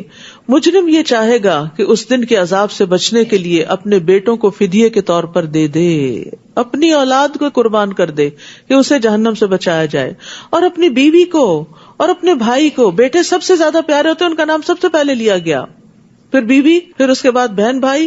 کنبا قبیلہ، ایکسٹینڈیڈ فیملی جو اسے پناہ دیتے تھے، وہ چاہے گا ان سب کو جھونک دے اور خود جہنم سے بچ جائے. وَمَن فِي الْأَرْضِ جَمِيعًا ثُمَّ يُنْجِيهِ، اور جو کچھ بھی زمین میں ہے سب کچھ دے کر اپنے آپ کو بچا لے. یعنی محبوب ترین چیزوں کو بھی اور irrelevant چیزوں کو بھی، ہر چیز کو بطور فدیہ دینے کو انسان تیار ہوگا. لیکن اللہ سبحانہ وتعالیٰ اس سے کچھ بھی قبول نہ کرے گا. اللہ نے تو بہت آسان چیز کا مطالبہ کیا کہ اللہ کے ساتھ کسی کو شریک نہ ٹھہرایا جائے اور عبادت اسی کی جائے، لیکن ہم اسی کو مشکل سمجھتے ہیں. کلا انہا لظا نزاعۃ للشوا، ہرگز ایسا نہیں ہوگا، وہ آگ ہوگی کھالوں کو ادھیڑ دینے والی، کھالیں گل جائیں گی. وہ ہر اس شخص کو بلائے گی جس نے حق سے پیٹ پھیری اور سرتابی کی اور مال جمع کیا پھر سینت سینت کے رکھا. بلا شبہ انسان تھوڑ دلا پیدا کیا گیا ہے، جب اسے کوئی تکلیف پہنچتی ہے تو گھبرا اٹھتا ہے. کیا ہوتا ہے؟ جزا فضا کرتا ہے. جزوعا، بہت جزا فضا کرتا ہے. یہ جزا فضا کرنا کیا ہے؟ بری بات منہ سے نکالنا اور اللہ سے بدگمانی کرنا، اللہ کے بارے میں برا گمان کرنا اور بری باتیں منہ سے نکالنا شروع کر دینا. اور جب مال ملتا ہے تو بخیل بن جاتا ہے. مگر نماز ادا کرنے والے جو ہمیشہ اپنی نماز پر قائم ہیں، یعنی نماز کے دوام والے بخل نہیں کرتے، نیکیاں بانٹتے ہیں، وہ خیر بانٹتے رہتے ہیں.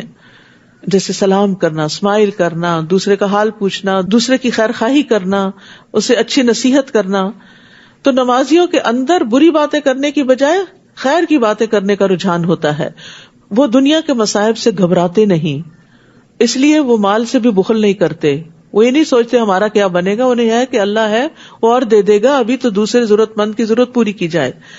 اور یہاں پر جو نمازیوں کی بات کی گئی تو نماز کس طرح انسان کو گھبراہٹ سے دور کرتی ہے کہ نبی صلی اللہ علیہ وسلم پر جب کوئی مشکل آتی تھی تو وہ فوراً نماز کی طرف دوڑتے تھے.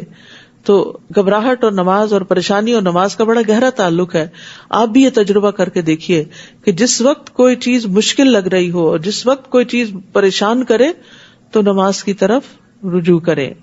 اور نماز برے اخلاق سے روکتی ہے، بے حیائی اور برائی سے روکتی ہے، اور اللہ کا سب سے بڑا ذکر ہے والذین فی اموالہم حق معلوم، اور جن کے مالوں میں ایک مقرر حق ہے، للسائل والمحروم، سوالی اور محروم کا. رسول اللہ صلی اللہ علیہ وسلم نے فرمایا افضل اعمال یہ ہیں کہ تو اپنے مومن بھائی کو خوش کر دے، یا اس کا قرض ادا کر دے، یا اس کو کوئی روٹی کھلا دے. تو طعمہ خبزن، کوئی بھی خیر کا کام کرنا چھوٹا نہ سمجھو. یعنی انسان صرف مانگنے والے کو ہی نہ دے، جو نہیں مانگتا اور اس کو ضرورت نہیں بھی. یعنی کون نہیں مانگتا؟ بعض اوقات وہ نہیں مانگتے جن کے اندر ایک خودداری ہوتی ہے، اور بعض اوقات وہ نہیں مانگتے جس کے پاس اپنا بہت کچھ ہوتا ہے. لیکن جو خیر کرنے والا ہوتا ہے وہ صرف اس کو نہیں دیتا کہ جو مانگ رہا ہوتا ہے، اس کو بھی دیتا ہے جو نہ مانگے. یہ اعلیٰ اخلاق ہوتا ہے. اور جو قیامت کے دن کی تصدیق کرتے ہیں اور جو اپنے رب کے عذاب سے ڈرتے رہتے ہیں، کیونکہ ان کے رب کا عذاب بے خوف رکھنے والی چیز نہیں.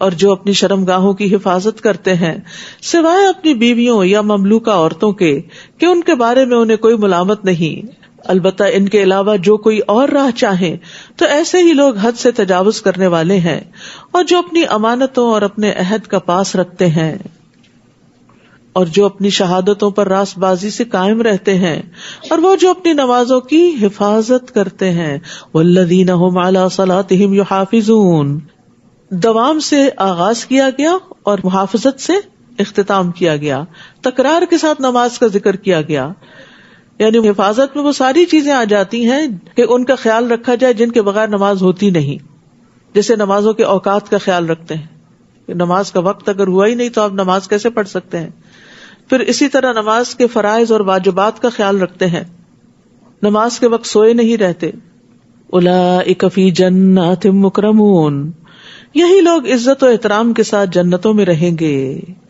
ان کافروں کو کیا ہو گیا ہے کہ یہ آپ کی طرف دوڑے آ رہے ہیں، دائیں سے اور بائیں سے، گروہ در گروہ، کیا ان میں سے ہر ایک یہ طمع رکھتا ہے کہ اسے نعمتوں والی جنت میں داخل کر دیا جائے گا؟ کلا، ہرگز نہیں، ایسا نہیں ہوگا، ہم نے انہیں اس چیز سے پیدا کیا جسے وہ خود بھی جانتے ہیں، سو میں مشرقوں اور مغربوں کے مالک کی قسم کھا کر کہتا ہوں کہ ہم یقیناً اس بات پر قادر ہیں کہ ان کے بدلے ان سے بہتر مخلوق لے آئیں، اور کوئی ہم سے بازی لے جانے والا نہیں ہے، لہٰذا انہیں اپنی بےہودہ باتوں اور کھیل کود میں پڑا رہنے دیجیے یہاں تک کہ وہ دن دیکھ لیں جس کا ان سے وعدہ کیا جاتا ہے، جس دن وہ اپنی قبروں سے نکل کر اسی طرح دوڑے جا رہے ہوں گے جیسے اپنے بتوں کے آستانوں کی طرف دوڑ رہے ہوں، ان کی نگاہیں جھکی ہوئی ہوگی، ذلت ان پر چھا رہی ہوگی، یہی وہ دن ہے جس کا ان سے وعدہ کیا جاتا تھا۔ ہمیں بھی قیامت کے دن کی رسوائی سے بچنے کی دعا مانگنی چاہیے۔ ابراہیم علیہ السلام نے کہا تھا وَلَا تُخْزِنِي يَوْمَ يُبْعَثُونَ، کہ اے اللہ مجھے اس دن رسوا نہ کرنا جب حساب کے لیے سب جمع کیے جائیں گے، یعنی ہمارے عیبوں پہ پردہ ہی ڈال دینا۔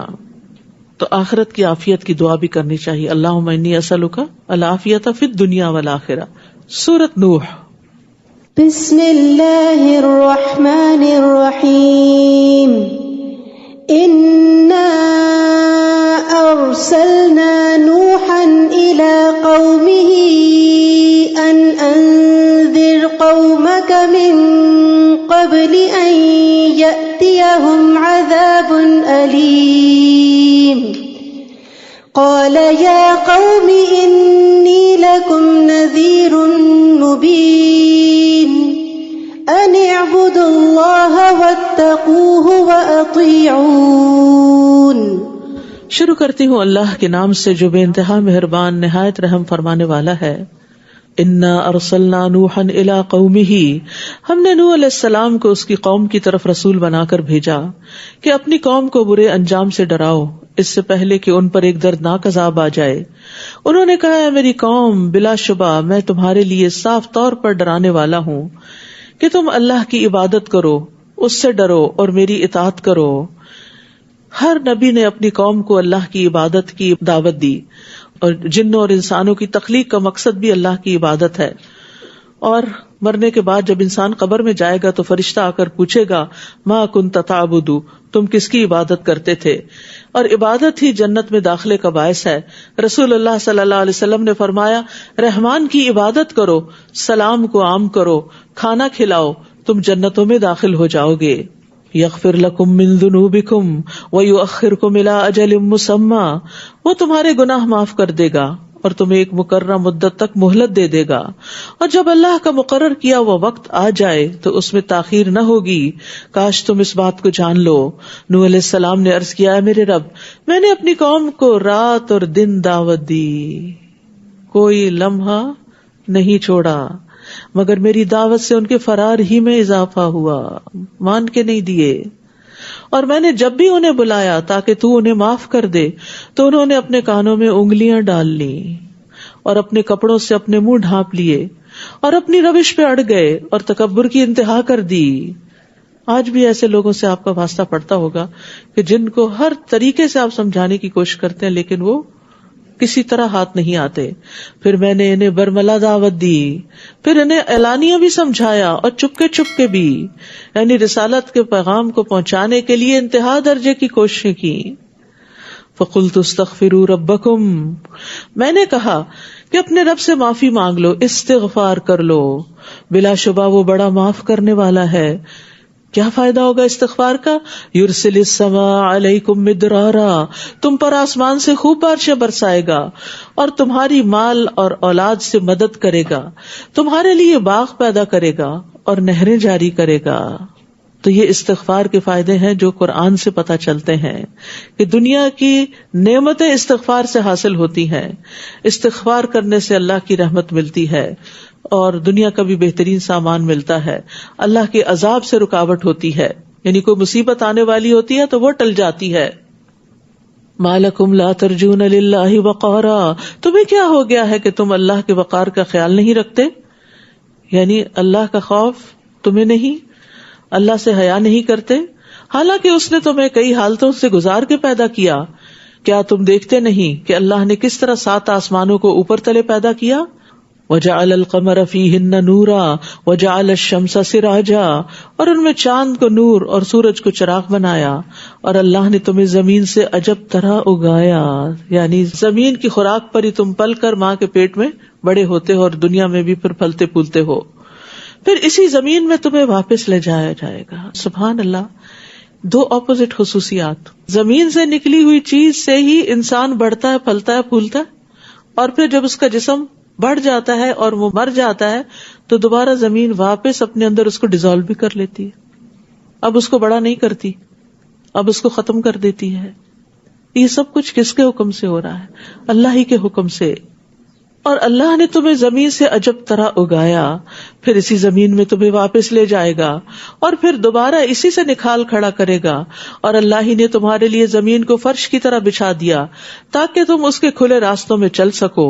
نوح علیہ السلام نے کہا، اے میرے رب، ان لوگوں نے میری نافرمانی کی اور ان لوگوں کے پیچھے لگ گئے جن کے مال اور اولاد نے ان کے لیے خسارہ ہی بڑھا دیا، یعنی بگڑے ہوئے لوگوں کی پیروی کی اور ایک کے بعد ایک جنریشن بگڑتی چلی گئی۔ وَمَكَرُوا مَكْرًا كُبَّارًا، اور ان لوگوں نے بڑے بڑے مکر و فریب کیے اور کہا اپنے الہوں کو کبھی نہ چھوڑنا، نہ ود کو، نہ سوا کو، نہ یغوس کو، نہ یعوق کو، اور نہ نصر کو۔ یہ ان کے بڑے بتوں کے نام تھے، اور اصل میں یہ بڑے بزرگ تھے، بڑی بڑی شخصیات تھیں جن کے مرنے کے بعد انہوں نے ان کی تصویریں اور بت بنا لیے، اور پھر یہ کہہ کے کہ یہ ہمیں اللہ کی یاد دلاتے ہیں، اور کچھ عرصے کے بعد جب وہ جنریشن ختم ہوئی تو اگلی جنریشن نے ڈائریکٹ انہی کی پوجا شروع کر دی، اور یہاں سے بت پرستی کا آغاز ہوا، اور انہوں نے بہت سے لوگوں کو گمراہ کر دیا ہے۔ تو اب تو بھی ان ظالموں کی گمراہی میں ہی اضافہ کر دے۔ مما خطیئاتہم اغرقوا فادخلوا نارا، چنانچہ وہ لوگ اپنے گناہوں کی پاداش میں غرق کیے گئے تھے اور جہنم میں داخل کر دیے گئے۔ اغرقوا، ادخلوا، دونوں مجہول کے صیغے ہیں۔ تو یہ کون سی آگ ہے؟ سمندر میں یا پانی میں تو آگ نہیں ہوتی۔ آل فرعون کو سمندر میں ڈبویا گیا، ان کے لیے بھی آگ کی بات کی گئی، اور قوم نوح کو پانی میں ڈبویا گیا اور یہاں بھی آگ کی بات کی گئی۔ تو جو عالم برزخ ہے وہ دنیا کی زندگی سے بالکل مختلف ہے، اور برزخ کی زندگی میں نعمتیں بھی ہیں اور آگ بھی ہے، عذاب بھی ہے۔ پھر انہوں نے اپنے لیے اللہ سے بچانے والا کوئی مددگار نہ پایا، اور نوح نے کہا، اے میرے رب، کافروں میں سے کوئی بھی زمین پر بسنے والا نہ چھوڑ، اگر تو نے انہیں چھوڑ دیا تو وہ تیرے بندوں کو گمراہ کر دیں گے، اور ان سے جو اولاد ہوگی وہ بھی بد کردار اور سخت کافر ہی ہوگی۔ رب اغفر لی ولوالدی ولمن دخل بیتی مؤمنا وللمؤمنین والمؤمنات ولا تزد الظالمین الا تبارا، اے میرے رب، مجھے، میرے والدین کو اور ہر اس شخص کو جو میرے گھر میں مومن کی حیثیت سے داخل ہو، اور سب مومن مردوں اور عورتوں کو معاف کر دے، اور ظالموں کے لیے اور زیادہ ہلاکت بڑھا دے۔ تو یہاں سے دعا کرنے کا طریقہ بھی پتہ چل رہا ہے، اور وہ کیا کہ انسان پہلے اپنے لیے دعا کرے، پھر جو قریب ترین ہے، جن کا احسان سب سے زیادہ ہے ہم پر، والدین کے لیے، اور پھر اس کے بعد جو بھی مومن ہیں ان سب کے لیے۔ نبی صلی اللہ علیہ وسلم جب کسی کے لیے دعا کرنے لگتے تو پہلے اپنے لیے کرتے تھے۔ سورۃ الجن۔ بسم اللہ الرحمن الرحیم۔ قل اوحی الی انہ استمع نفر من الجن فقالوا انا سمعنا قرآنا عجبا يهدي إلى الرشد فآمنا به ولن نشرك بربنا أحدا. شروع کرتی ہوں اللہ کے نام سے جو بے انتہا مہربان نہایت رحم فرمانے والا ہے. قل اوحی الی انہ استمع نفر من الجن فقالوا انا سمعنا قرآنا عجبا. آپ کہہ دیجئے مجھے وحی کی گئی ہے، یعنی وحی کے ذریعے بتایا گیا، آپ عالم الغیب نہیں تھے، کہ جنوں کے ایک گروہ نے اس قرآن کو غور سے سنا، پھر جا کر اپنی قوم سے کہا کہ ہم نے بڑا عجیب قرآن سنا ہے جو بھلائی کی راہ بتاتا ہے. سبحان اللہ. جنوں کو ایک سٹنگ میں پتا چل گیا کہ قرآن ہدایت کی طرف بلاتا ہے، سو ہم اس پر ایمان لے آئے اور ہم آئندہ کبھی کسی کو اپنے رب کا شریک نہ ٹھہرائیں گے. یہ بھی پتا چل گیا کہ قرآن شرک سے روکتا ہے. تو جن ایمان لے آئے، لیکن اے اہل مکہ تم نقصان میں پڑ گئے، تم نے کفر کیا اور خسارہ اٹھایا. نبی صلی اللہ علیہ وسلم نے فرمایا آسمان و زمین کے درمیان جتنی چیزیں ہیں وہ سب جانتی ہیں کہ میں اللہ کا رسول ہوں، سوائے نافرمان جنوں اور انسانوں کے، وہ نہیں مانتے. اور ہمارے رب کی شان بڑی بلند ہے، اس نے کسی کو بیوی یا بیٹا نہیں بنایا. اور یہ کہ ہمارے نادان لوگ اللہ کے ذمے بہت سی جھوٹی باتیں لگاتے رہے ہیں. اور یہ کہ ہم نے تو یہ سمجھ رکھا تھا کہ انسان اور جن اللہ کے بارے میں کبھی جھوٹ بول نہیں سکتے. اور یہ کہ انسانوں میں سے کچھ لوگ جنوں کے کچھ لوگوں کی پناہ مانگا کرتے تھے، چنانچہ انہوں نے جنوں کے غرور کو اور زیادہ بڑھا دیا تھا. اور آج تک لوگ جنوں کی پناہ لیتے رہتے ہیں. حالانکہ جنوں سے بچنے کے لیے اگر کسی بھی جگہ پر انسان رکے، جنگل بیابان میں، تو یہ کلمہ پڑھ لے اعوذ بکلمات اللہ التامات من شر ما خلق، تو کوئی چیز وہاں سے نکلنے تک اس کو نقصان نہیں دیتی.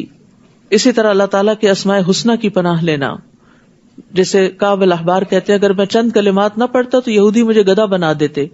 لوگوں نے پوچھا وہ کیا ہے، تو کعب نے کہا اعوذ بوجہ اللہ العظیم الذی لیس شیء اعظم منہ وبکلمات اللہ التامات، آخر تک. اور یہ کہ انسان بھی ایسا ہی خیال کرتے تھے جیسے تم کرتے ہو کہ اللہ کبھی کسی کو دوبارہ نہ اٹھائے گا. اور یہ کہ ہم نے آسمان کو ٹٹولا تو اسے سخت پہرہ داروں اور شہابوں سے بھرا ہوا پایا. اور یہ کہ ہم سننے کے لیے آسمان کے ٹھکانوں میں بیٹھا کرتے تھے، مگر اب جو سننے کو کان لگاتا ہے تو اپنے لیے ایک شہاب کو تاک لگائے ہوئے پاتا ہے. اور یہ کہ ہم یہ نہیں جان سکے کہ اہل زمین کے ساتھ کسی برے معاملے کا ارادہ کیا گیا ہے یا ان کا رب انہیں راہ راست پر لانا چاہتا ہے. اور یہ کہ ہم میں سے کچھ نیک لوگ ہیں اور کچھ اس سے کم درجے کے، ہم مختلف طریقوں میں بٹے ہوئے ہیں. یہ جنات کی کچھ تفصیلات یہاں سے ہمیں پتہ چلتی ہیں کہ وہ بھی مختلف طریقوں پہ چل رہے ہیں. اور یہ کہ ہمیں اس بات کا یقین ہو چکا ہے کہ ہم نہ تو اللہ کو زمین میں چھپ کر عاجز کر سکتے ہیں اور نہ ہی بھاگ کر اسے ہرا سکتے ہیں. اور یہ کہ جب ہم نے ہدایت کی بات سن لی تو ہم اس پر ایمان لے آئے. اب جو شخص بھی اپنے رب پر ایمان لائے گا اسے نہ حق تلفی کا ڈر ہوگا اور نہ زبردستی کا. اور یہ کہ ہم میں سے کچھ تو مسلمان ہیں، فرما بردار ہیں، اور کچھ بے انصاف لوگ ہیں. اور جو فرما بردار بن گیا تو ایسے ہی لوگوں نے بھلائی کا راستہ اختیار کر لیا، اور جو بے انصاف ہیں وہ دوزخ کا ایندھن بنیں گے. اور اگر لوگ سیدھی راہ پر قائم رہتے تو ہم انہیں بافرات پانی سے سیراب کرتے. سیدھی راہ پہ چلنے کا فائدہ کہ اللہ کی طرف سے نعمتیں آتی ہیں، رحمتیں آتی ہیں، پانی کی کمی نہیں ہوتی. اور سیدھا راستہ کون سا راستہ ہے؟ اسلام کا راستہ، اللہ کی اطاعت کا راستہ، صراط مستقیم. یہود و نصارہ کو کہا گیا قرآن میں کہ اگر وہ واقعی تورات اور انجیل کی پابندی کرتے اور ان کی طرف جو ان کے رب کی طرف سے نازل کیا گیا تو یقیناً وہ اپنے اوپر سے اور اپنے پاؤں کے نیچے سے کھاتے. یعنی جب انسان اللہ تعالیٰ کے احکامات پر عمل کرتا ہے، گناہوں سے بچتا ہے، تو رزق میں بھی فراوانی ہوتی ہے تاکہ اس نعمت سے ان کی آزمائش کریں. لیکن یہ یاد رکھیں جتنا زیادہ رزق ہوتا ہے اتنا زیادہ امتحان بھی ہوتا ہے کہ اس کو کہاں سے کمایا، کہاں خرچ کیا. قیامت کے دن یہ دو بڑے اہم سوال ہوں گے. اور جو شخص اپنے رب کے ذکر سے منہ موڑے گا تو وہ اسے سخت عذاب میں مبتلا کرے گا. اور یہ کہ مسجدیں اللہ کے لیے ہیں، لہٰذا اللہ کے ساتھ کسی اور کو مت پکارو. یعنی وہاں پر صرف اللہ کا ذکر ہونا چاہیے. دوسرے کاموں کی وہاں ممانعت ہے، جیسے تجارت کرنے کی اور گزرگاہ بنانے کی اور کھیل کود کی جگہ بنانے کی. مسجد میں خاص طور پر دنیا داری کی ممانعت کی گئی ہے. نبی صلی اللہ علیہ وسلم نے فرمایا ان قریب آخری زمانے میں ایسے لوگ ہوں گے جو مسجدوں میں حلقوں کی صورت میں بیٹھیں گے، سرکل بنا کے. ان کی سب سے بڑی فکر دنیا ہوگی. بس تم ان کے پاس نہ بیٹھنا، کیونکہ اللہ کو ایسے لوگوں کی کوئی ضرورت نہیں۔ مسجد میں گمشدہ چیزوں کا بھی اعلان نہیں کرنا چاہیے۔ وَأَنَّهُ لَمَّا قَامَ عَبْدُ اللَّهِ يَدْعُوهُ كَادُوا يَكُونُونَ عَلَيْهِ لِبَدًا، اور جب اللہ کا بندہ اللہ کو پکارنے کے لیے یعنی کعبہ میں کھڑا ہوا تو لوگ اس پر ٹوٹ پڑنے کو تیار ہو گئے۔ آپ ان سے کہہ دیجئے میں تو صرف اپنے رب کو پکارتا ہوں اور اس کے ساتھ کسی کو شریک نہیں کرتا۔ کہیے کہ میں تمہارے لیے نہ کسی نقصان کا اختیار رکھتا ہوں اور نہ کسی بھلائی کا۔ آپ کہیے کہ مجھے اللہ سے ہرگز کوئی نہ بچا سکے گا اور نہ ہی میں اس کے سوا کوئی پناہ کی جگہ پا سکوں گا۔ میں تو صرف یہ کر سکتا ہوں کہ اللہ کا حکم اور اس کے پیغام لوگوں تک پہنچا دوں، اور جو شخص اللہ اور اس کے رسول کی نافرمانی کرے گا تو اس کے لیے جہنم کی آگ ہے، اور ایسے لوگ اس میں ہمیشہ رہیں گے۔ یہ لوگ اپنی روش سے باز نہیں آئیں گے یہاں تک کہ وہ عذاب دیکھ نہ لیں جس کا ان سے وعدہ کیا جاتا ہے، پھر جلد ہی انہیں معلوم ہو جائے گا کہ کس کے مددگار کمزور اور گنتی میں کم ہیں۔ آپ ان سے کہہ دیجئے میں نہیں جانتا کہ جس عذاب کا تم سے وعدہ کیا جاتا ہے وہ قریب ہے یا اس کے لیے میرا رب کوئی لمبی مدت مقرر کر دے۔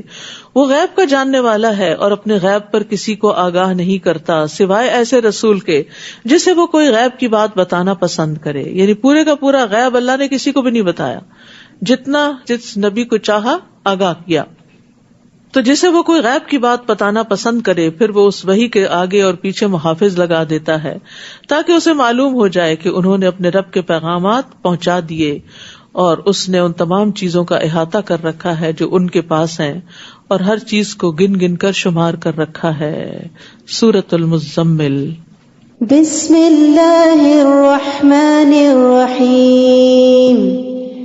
یا ایھا المزمل قم اللیل الا قلیلا نصفہ او انقص منہ قلیلا او زد علیہ ورتل القرآن ترتیلا۔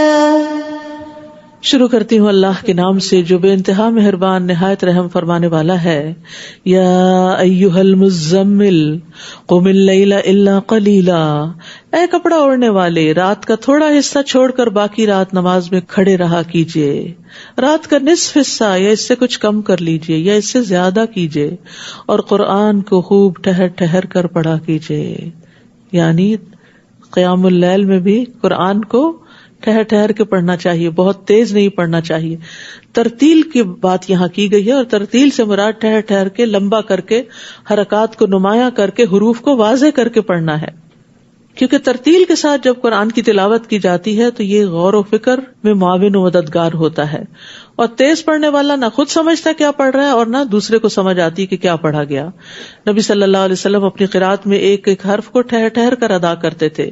جب رحمت والی آیت سے گزرتے تو رک کر رحمت کا سوال کرتے، اور جب عذاب والی آیت سے گزرتے تو عذاب سے پناہ مانگتے تھے۔ پھر اسی طرح قرآن کو خوبصورت آواز سے بھی پڑھنا چاہیے۔ نبی صلی اللہ علیہ وسلم نے فرمایا زینوا القرآن باصواتکم، اپنی آوازوں کے ذریعے قرآن کو زینت بخشو۔ اور اسی طرح ایک دن یا رات میں ختم نہیں کرنا چاہیے، اتنی تیزی سے نہیں پڑھنا چاہیے۔ مسلم بن مخراق کہتے ہیں میں نے عائشہ رضی اللہ عنہا سے کہا اے ام المومنین، کچھ لوگ ایسے ہیں جو ایک ہی رات میں 2 یا 3 بار قرآن پڑھ لیتے ہیں، شبینہ وغیرہ جو لوگ کرتے ہیں نا۔ حضرت عائشہ نے فرمایا ان لوگوں کا پڑھنا نہ پڑھنا برابر ہے، یعنی انہوں نے کیا پڑھا جس میں سے نہ کچھ سمجھا اور نہ ہی اس کا حق ادا کیا، اس کی قرات کا بھی حق ادا نہیں کیا۔ بلا شبہ ہم آپ پر ایک بھاری کلام نازل کرنے والے ہیں۔ بھاری کلام وحی الہی جب نازل ہوتی تھی تو آپ پر بہت سخت کیفیت ہوتی تھی، اور آپ کے اوپر گویا ایک بوجھ پڑ جاتا تھا، آپ کے چہرے پر پسینے کے قطرے ٹپکنے لگتے تھے۔ ان ناشئۃ اللیل ہی اشد وطئا واقوم قیلا، رات کا اٹھنا یقیناً نفس کو بہت کچلنے والا ہے، اور قرآن پڑھنے کے لیے زیادہ موزوں وقت ہے، یعنی دن کے مقابلے میں بھی رات کو پڑھنا اور نماز میں پڑھنا زیادہ بہتر ہے، کیونکہ وہ خاموشی کا وقت ہوتا ہے، توجہ جمع ہوتی ہے، سمجھنے کا وقت ہوتا ہے۔ دن کو کوئی آ رہا ہے، کوئی جا رہا ہے، کوئی شور ہے، کہیں کام کا وقت ہے، جلدی جلدی انسان کرتا ہے کہ میں نے اپنے جاب پہ جانا ہے، کام پہ جانا ہے، تو اس میں وہ تاثیر نہیں آتی جس طرح رات کے قیام میں قرآن کو سننے کی۔ اور اب قیام کی راتیں بھی آ رہی ہیں، ابھی تراویح بھی قیام اللیل ہی ہے، لیکن رات کے پچھلے پہر میں خاص طور پر اور زیادہ سکون ہو جاتا ہے۔ حضرت عائشہ کہتی ہیں کہ رات کا قیام مت چھوڑو، کیونکہ رسول اللہ صلی اللہ علیہ وسلم اس کو نہیں چھوڑتے تھے. اگر آپ بیمار ہوتے یا کسل مندی کی کیفیت ہوتی تو بیٹھ کر نماز پڑھ لیا کرتے تھے. یعنی اگر کھڑے ہو کے نماز نہیں پڑھی جا سکتی تو بھی نماز نہیں چھوڑ دو، بلکہ بیٹھ کے پڑھ لو، مگر پڑھو صحیح. صحابہ کرام اہتمام سے رات کی نمازیں پڑھا کرتے تھے. ان کے نزدیک رات کے قیام کی بہت اہمیت تھی. فضیل بن ایاز نے کہا، جب تم قیام اللیل اور دن کے روزے پر قادر نہ ہو تو جان لو کہ محروم کر دیے گئے ہو، جکڑ دیے گئے ہو. تمہارے گناہوں نے تمہیں جکڑ دیا ہے، تمہارے گناہوں نے جکڑ دیا، اس لیے تم نہیں پڑھ سکتے. ایک آدمی نے حسن بصری سے کہا، اے ابو سعید، میں رات عافیت کی حالت میں گزارتا ہوں، وضو کرنا بھی پسند کرتا ہوں، تو کیا وجہ ہے کہ میں تہجد کے لیے اٹھ نہیں سکتا؟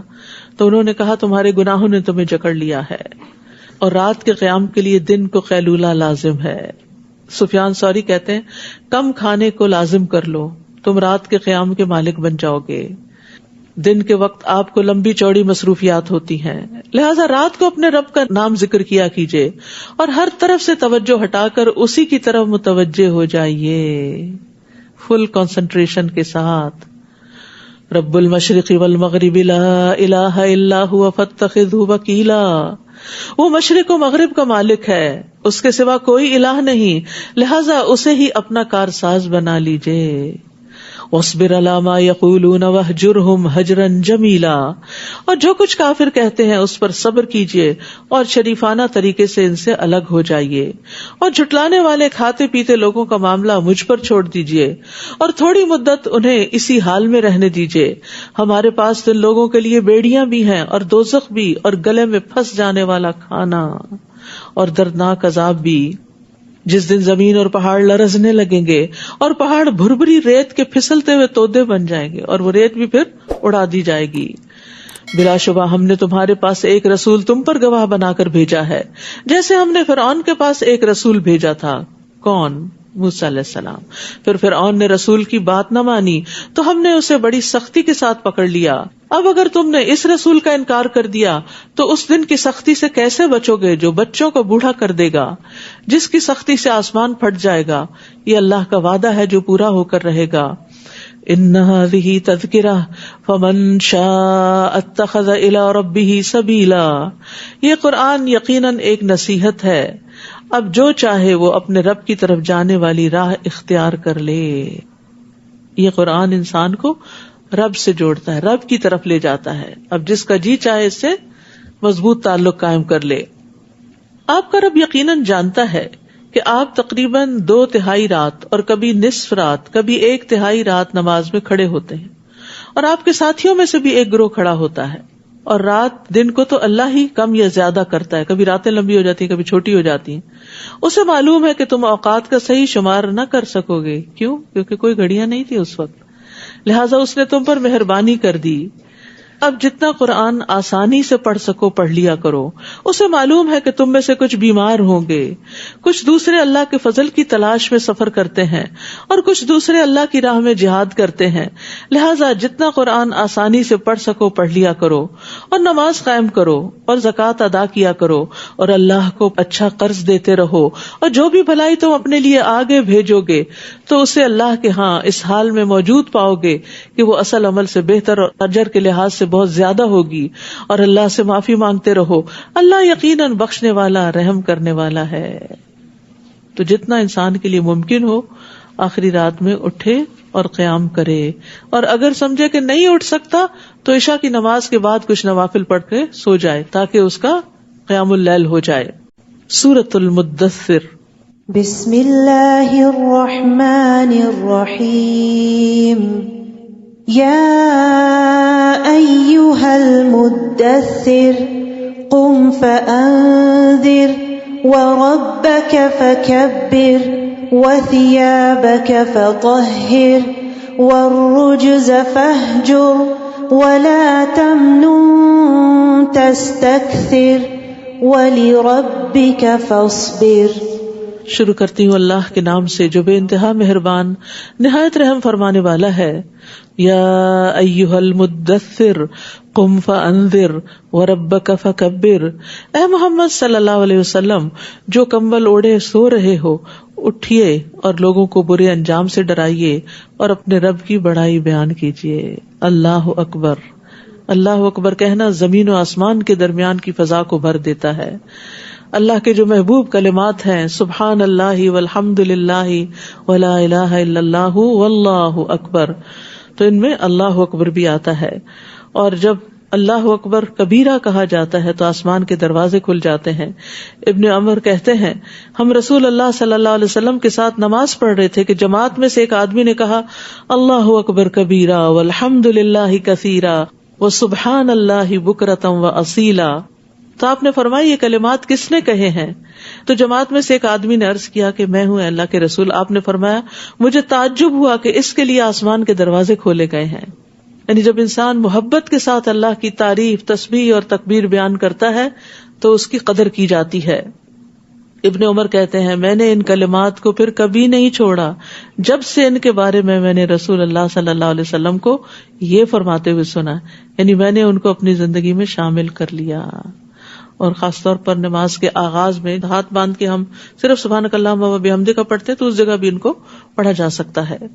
نماز کے اذکار کتاب آپ کے پاس ہوگی، اس میں یہ ساری تفصیلات آپ کو مل جائیں گی. الگ الگ پیپرز بھی ہیں. وَثِيَابَكَ فَطَهِّرْ، اور اپنے کپڑے پاک صاف رکھیے، کپڑوں کو صاف رکھیے. صاف لباس جو ہے وہ عبادت کا مزہ دوبالا کر دیتا ہے. اور کپڑوں میں بو اور گندے کپڑے جو ہیں وہ انسان کے اندر سستی پیدا کرتے ہیں. اور لباس جو ہے وہ انسان کی ظاہری شخصیت کی علامت بھی ہوتا ہے. تو مطلب یہ کہ پاک دامنی اور عفت اختیار کیجیے.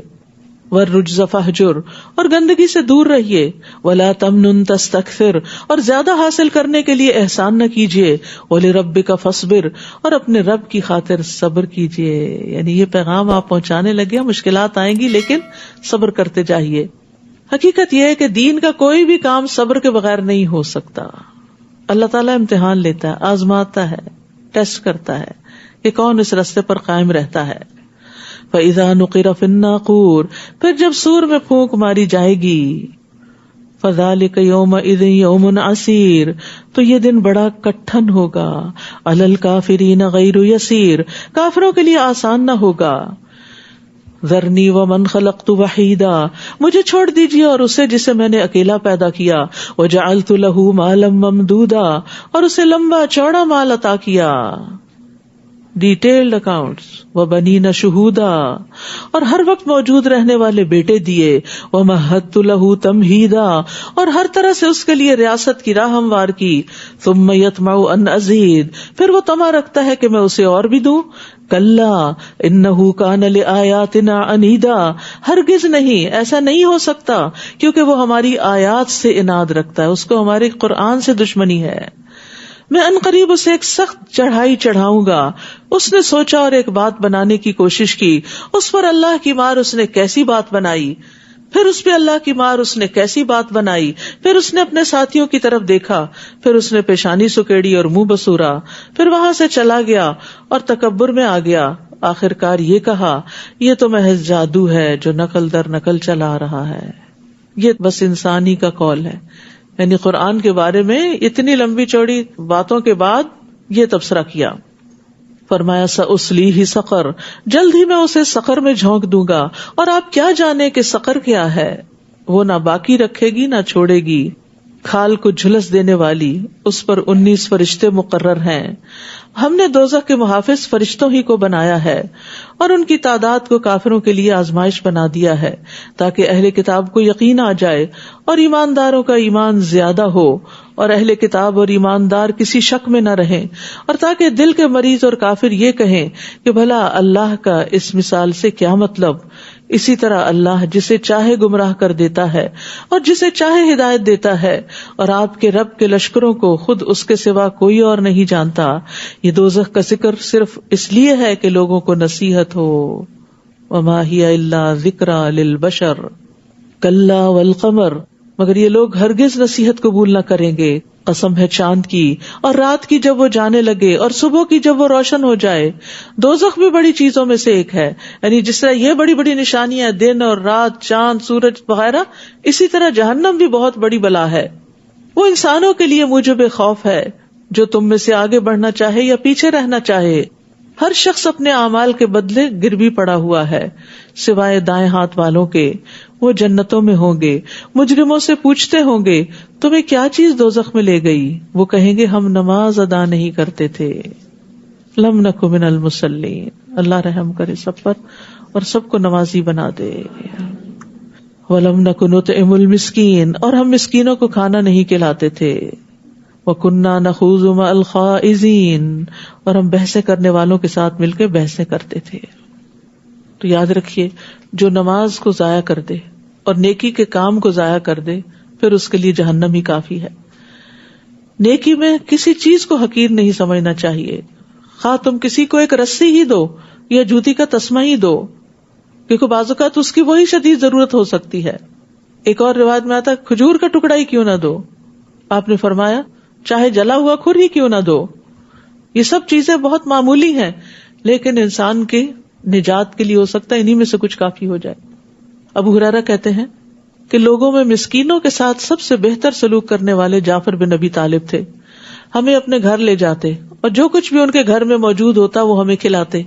بعض اوقات تو ایسا ہوتا کہ صرف شہد یا گھی کی کپی نکال کے لاتے جس میں کچھ نہیں ہوتا تھا، اور ہم اسے پھاڑ کر اس میں جو کچھ ہوتا چاٹ لیتے کہ چلو کچھ تو آسرا ہو جائے۔ پھر اپنا پانی کسی کو دینا، یہ بھی ایک صدقہ ہے۔ نبی صلی اللہ علیہ وسلم نے فرمایا تمہارا اپنے ڈول سے دوسرے بھائی کے ڈول میں پانی انڈیل دینا بھی صدقہ ہے۔ یہ ساری چیزیں جو ہے یہ آگ سے بچانے والی ہیں۔ اور بےہودہ بحث کرنے والوں کے ساتھ ہم بھی لگے رہتے تھے۔ یہاں غیر مناسب گفتگو کرنے پہ تنبیہ ہے، یعنی چاہے یہ دین کے بارے میں ہو چاہے دنیا کے بارے میں لغو باتیں ہوں، تو ان میں سے بھی بعض باتیں ایسی ہو جاتی ہیں جو انسان کو جہنم تک لے جاتی ہیں، اس لیے بہت محتاط رہنا چاہیے، فضول باتوں سے بچنا چاہیے۔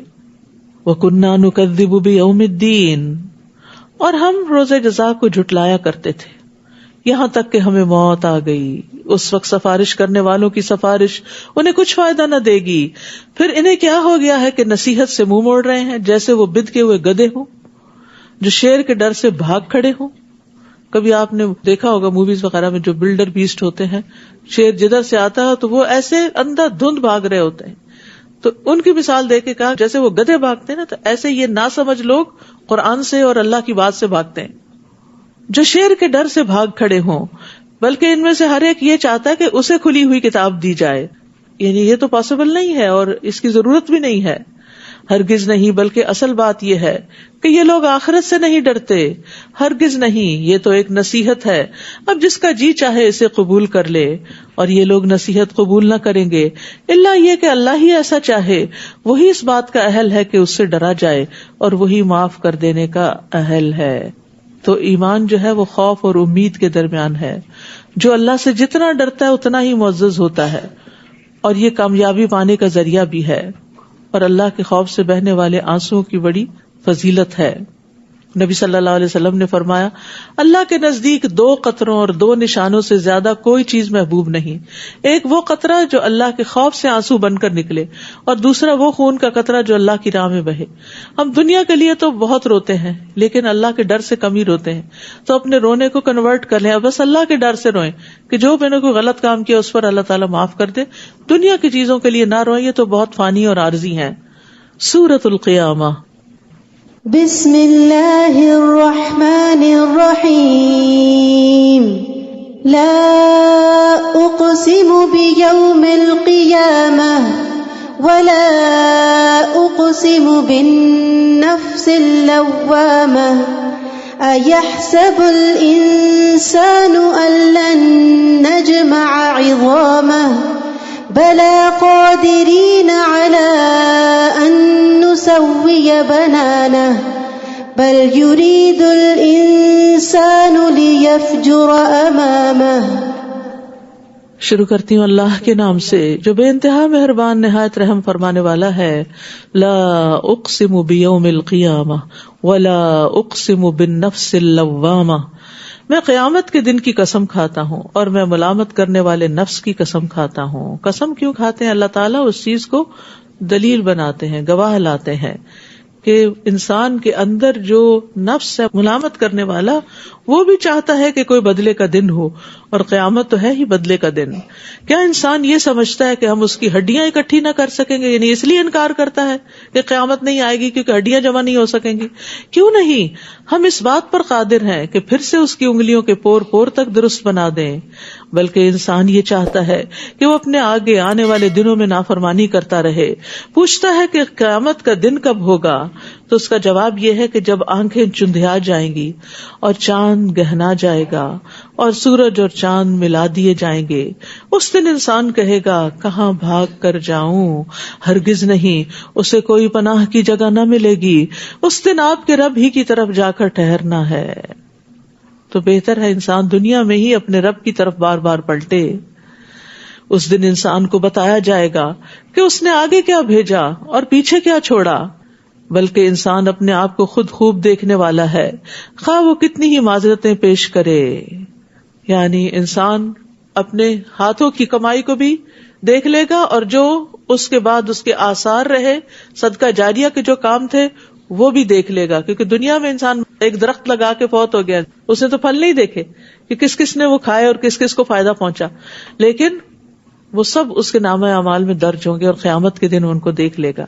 اسی طرح برا کرنے والے برا کر کے چلے گئے، ان کی مثال کو دوسروں نے فالو کیا اور غلط کام کیے، تو وہ بھی وہ کل دیکھ لے گا. اسی طرح جو پرائرٹی تھی، پرائرٹی والے کام وہ بھی دیکھ لے گا، اور جن چیزوں کو اگنور کرتا رہا، کل کر لیں گے، بعد میں کر لیں گے، وہ بھی وہاں دیکھ لے گا کہ کس چیز کو پسے پش ڈال دیا. لا تحرک بہ لسانک لتعجل بہ.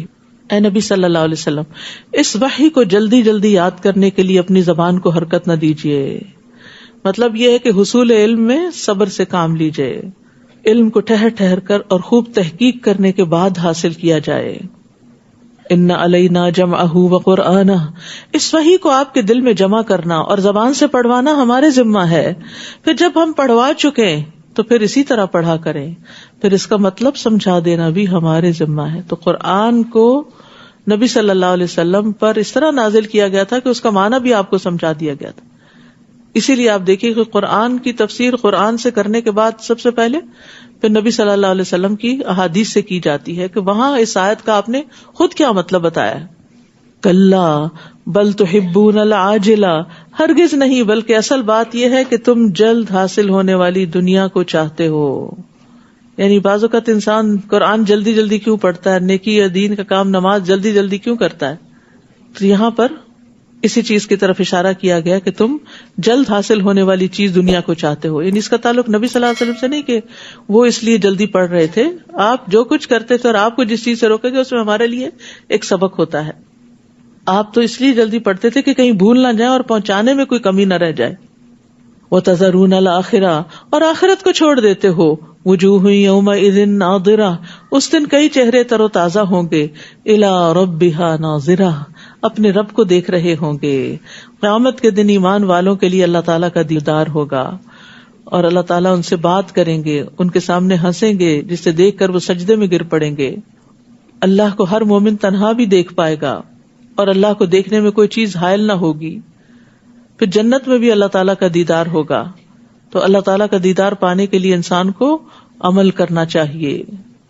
وَوُجُوهٌ يَوْمَئِذٍ بَاسِرَةٌ تَظُنُّ أَن يُفْعَلَ بِهَا فَاقِرَةٌ. اور کئی چہرے اس دن پریشان ہوں گے اور سمجھتے ہوں گے کہ ان کے ساتھ کمر توڑ برتاؤ ہوگا.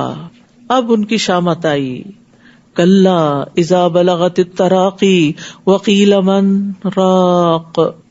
ہرگز نہیں، جب جان ہنسلی تک پہنچ جاتی ہے اور کہا جاتا ہے کہ ہے کوئی جو دم جھاڑ کرے. یاد رکھیے عام بیماریوں میں دم جھاڑ فائدہ دیتا ہے اور یہ جائز بھی ہے. نبی صلی اللہ علیہ وسلم کے بارے میں حضرت عائشہ کہتی ہیں کہ آپ مجھے نظر بد سے دم کرانے کا حکم دیتے تھے. تو اس سے بھی پتہ چلتا ہے کہ خود بھی دم کیا جا سکتا ہے اور کسی سے بھی کروایا جا سکتا ہے. اور جس کو دم کرنا آتا ہو اس کے لیے نبی صلی اللہ علیہ وسلم نے فرمایا تم میں سے جو شخص اپنے بھائی کو فائدہ پہنچا سکتا ہو تو اسے ایسا کرنا چاہیے، کیونکہ وہ بہت ڈیسپریٹ، مجبور، پریشان انسان ہوتا ہے، اس کی مدد کی جائے. نبی صلی اللہ علیہ وسلم خود کو خود بھی دم کیا کرتے تھے. رات کو اپنے ہاتھوں پر معوذات کو پڑھ کے اپنے جسم پر پھیر لیتے تھے. جب بیمار پڑے تو حضرت عائشہ کہتی ہیں کہ آپ اپنے اوپر دم کر لیتے تھے، یعنی بیماری میں بھی اور ویسے بھی. روزانہ رات کو آپ پڑھتے تھے.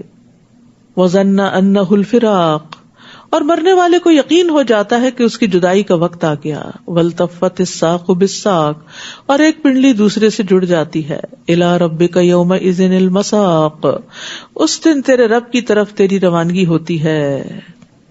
وہ واپسی کا دن ہے، یعنی موت کی جان کنی کے بعد، جان نکالنے کے بعد پھر واپس. اس نے نہ تو تصدیق کی اور نہ نماز ادا کی، استغفر اللہ، بلکہ وحی کو الٹا جھٹلا دیا اور منہ موڑ لیا. پھر اکڑتا ہوا اپنے اہل خانہ کی طرف چل دیا. تجھ پر افسوس پر افسوس ہے، پھر افسوس پر افسوس ہے تجھ پر. کیا انسان نے یہ سمجھ رکھا ہے کہ اسے بغیر پوچھے ہی چھوڑ دیا جائے گا؟ اَيَحْسَبُ الْإِنسَانُ أَن يُتْرَكَ سُدًى، ایسے ہی بیکار چھوڑ دیا جائے گا؟ کیا وہ منی کی ایک بوند نہ تھی جو ٹپکائی گئی تھی؟ یعنی انسان اپنی اصل پہ تو غور کرے کہ وہ کہاں سے گرو ہوا ہے. پھر وہ لوتھڑا ہو گیا، پھر اللہ نے اسے ٹھیک انسان بنا دیا، پھر اس سے مرد اور عورت کی 2 قسمیں بنائیں. کیا وہ اس بات پہ قادر نہیں کہ پھر سے مردوں کو زندہ کر دے؟ سورۃ الانسان. بسم اللہ الرحمن الرحیم. هل أتى على الإنسان حين من الدهر لم يكن شيئا مذكورا إنا خلقنا الإنسان من نطفة أمشاج نبتليه فجعلناه سميعا بصيرا إنا هديناه السبيل إما شاكرا وإما كفورا. شروع کرتی ہوں اللہ کے نام سے جو بے انتہا مہربان نہایت رحم فرمانے والا ہے.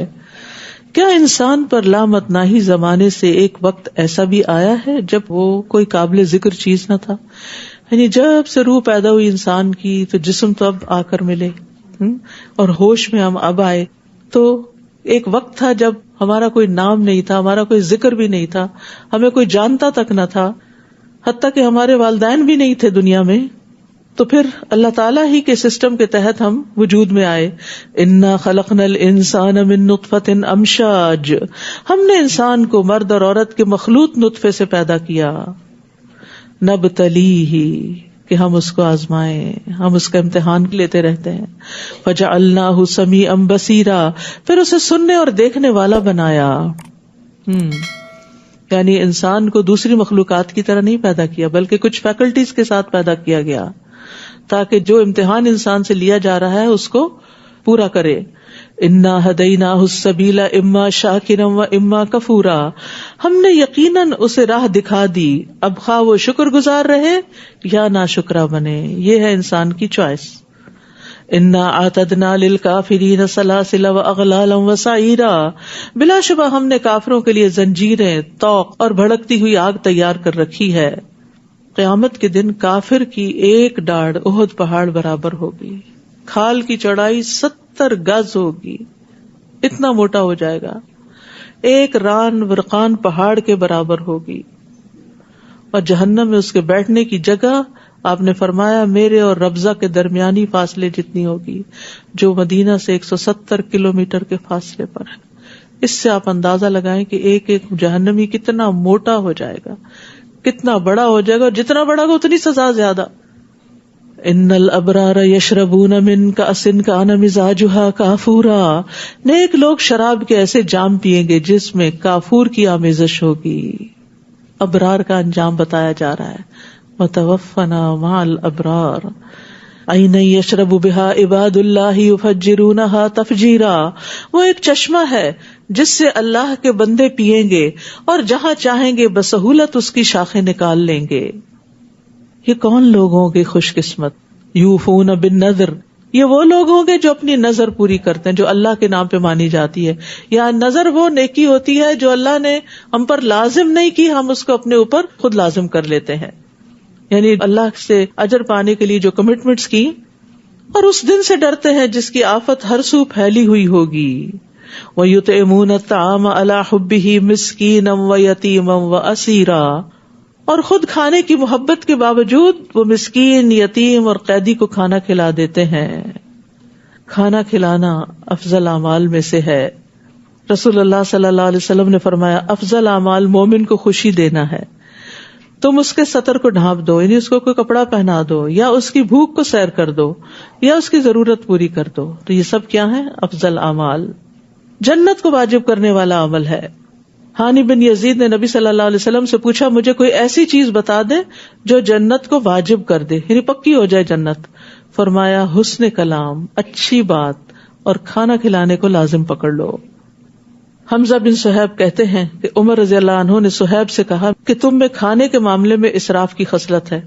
تو انہوں نے فرمایا یقیناً میں نے رسول اللہ صلی اللہ علیہ وسلم کو یہ فرماتے ہوئے سنا کہ تم میں سے بہترین وہ ہیں جو کھانا کھلانے والے ہیں، یعنی کہ مہمان نوازی بھی کرتے ہیں اور ویسے بھی کھلاتے ہیں، یعنی ہر طریقے سے جو کھلانے کا طریقہ ہو سکتا ہے.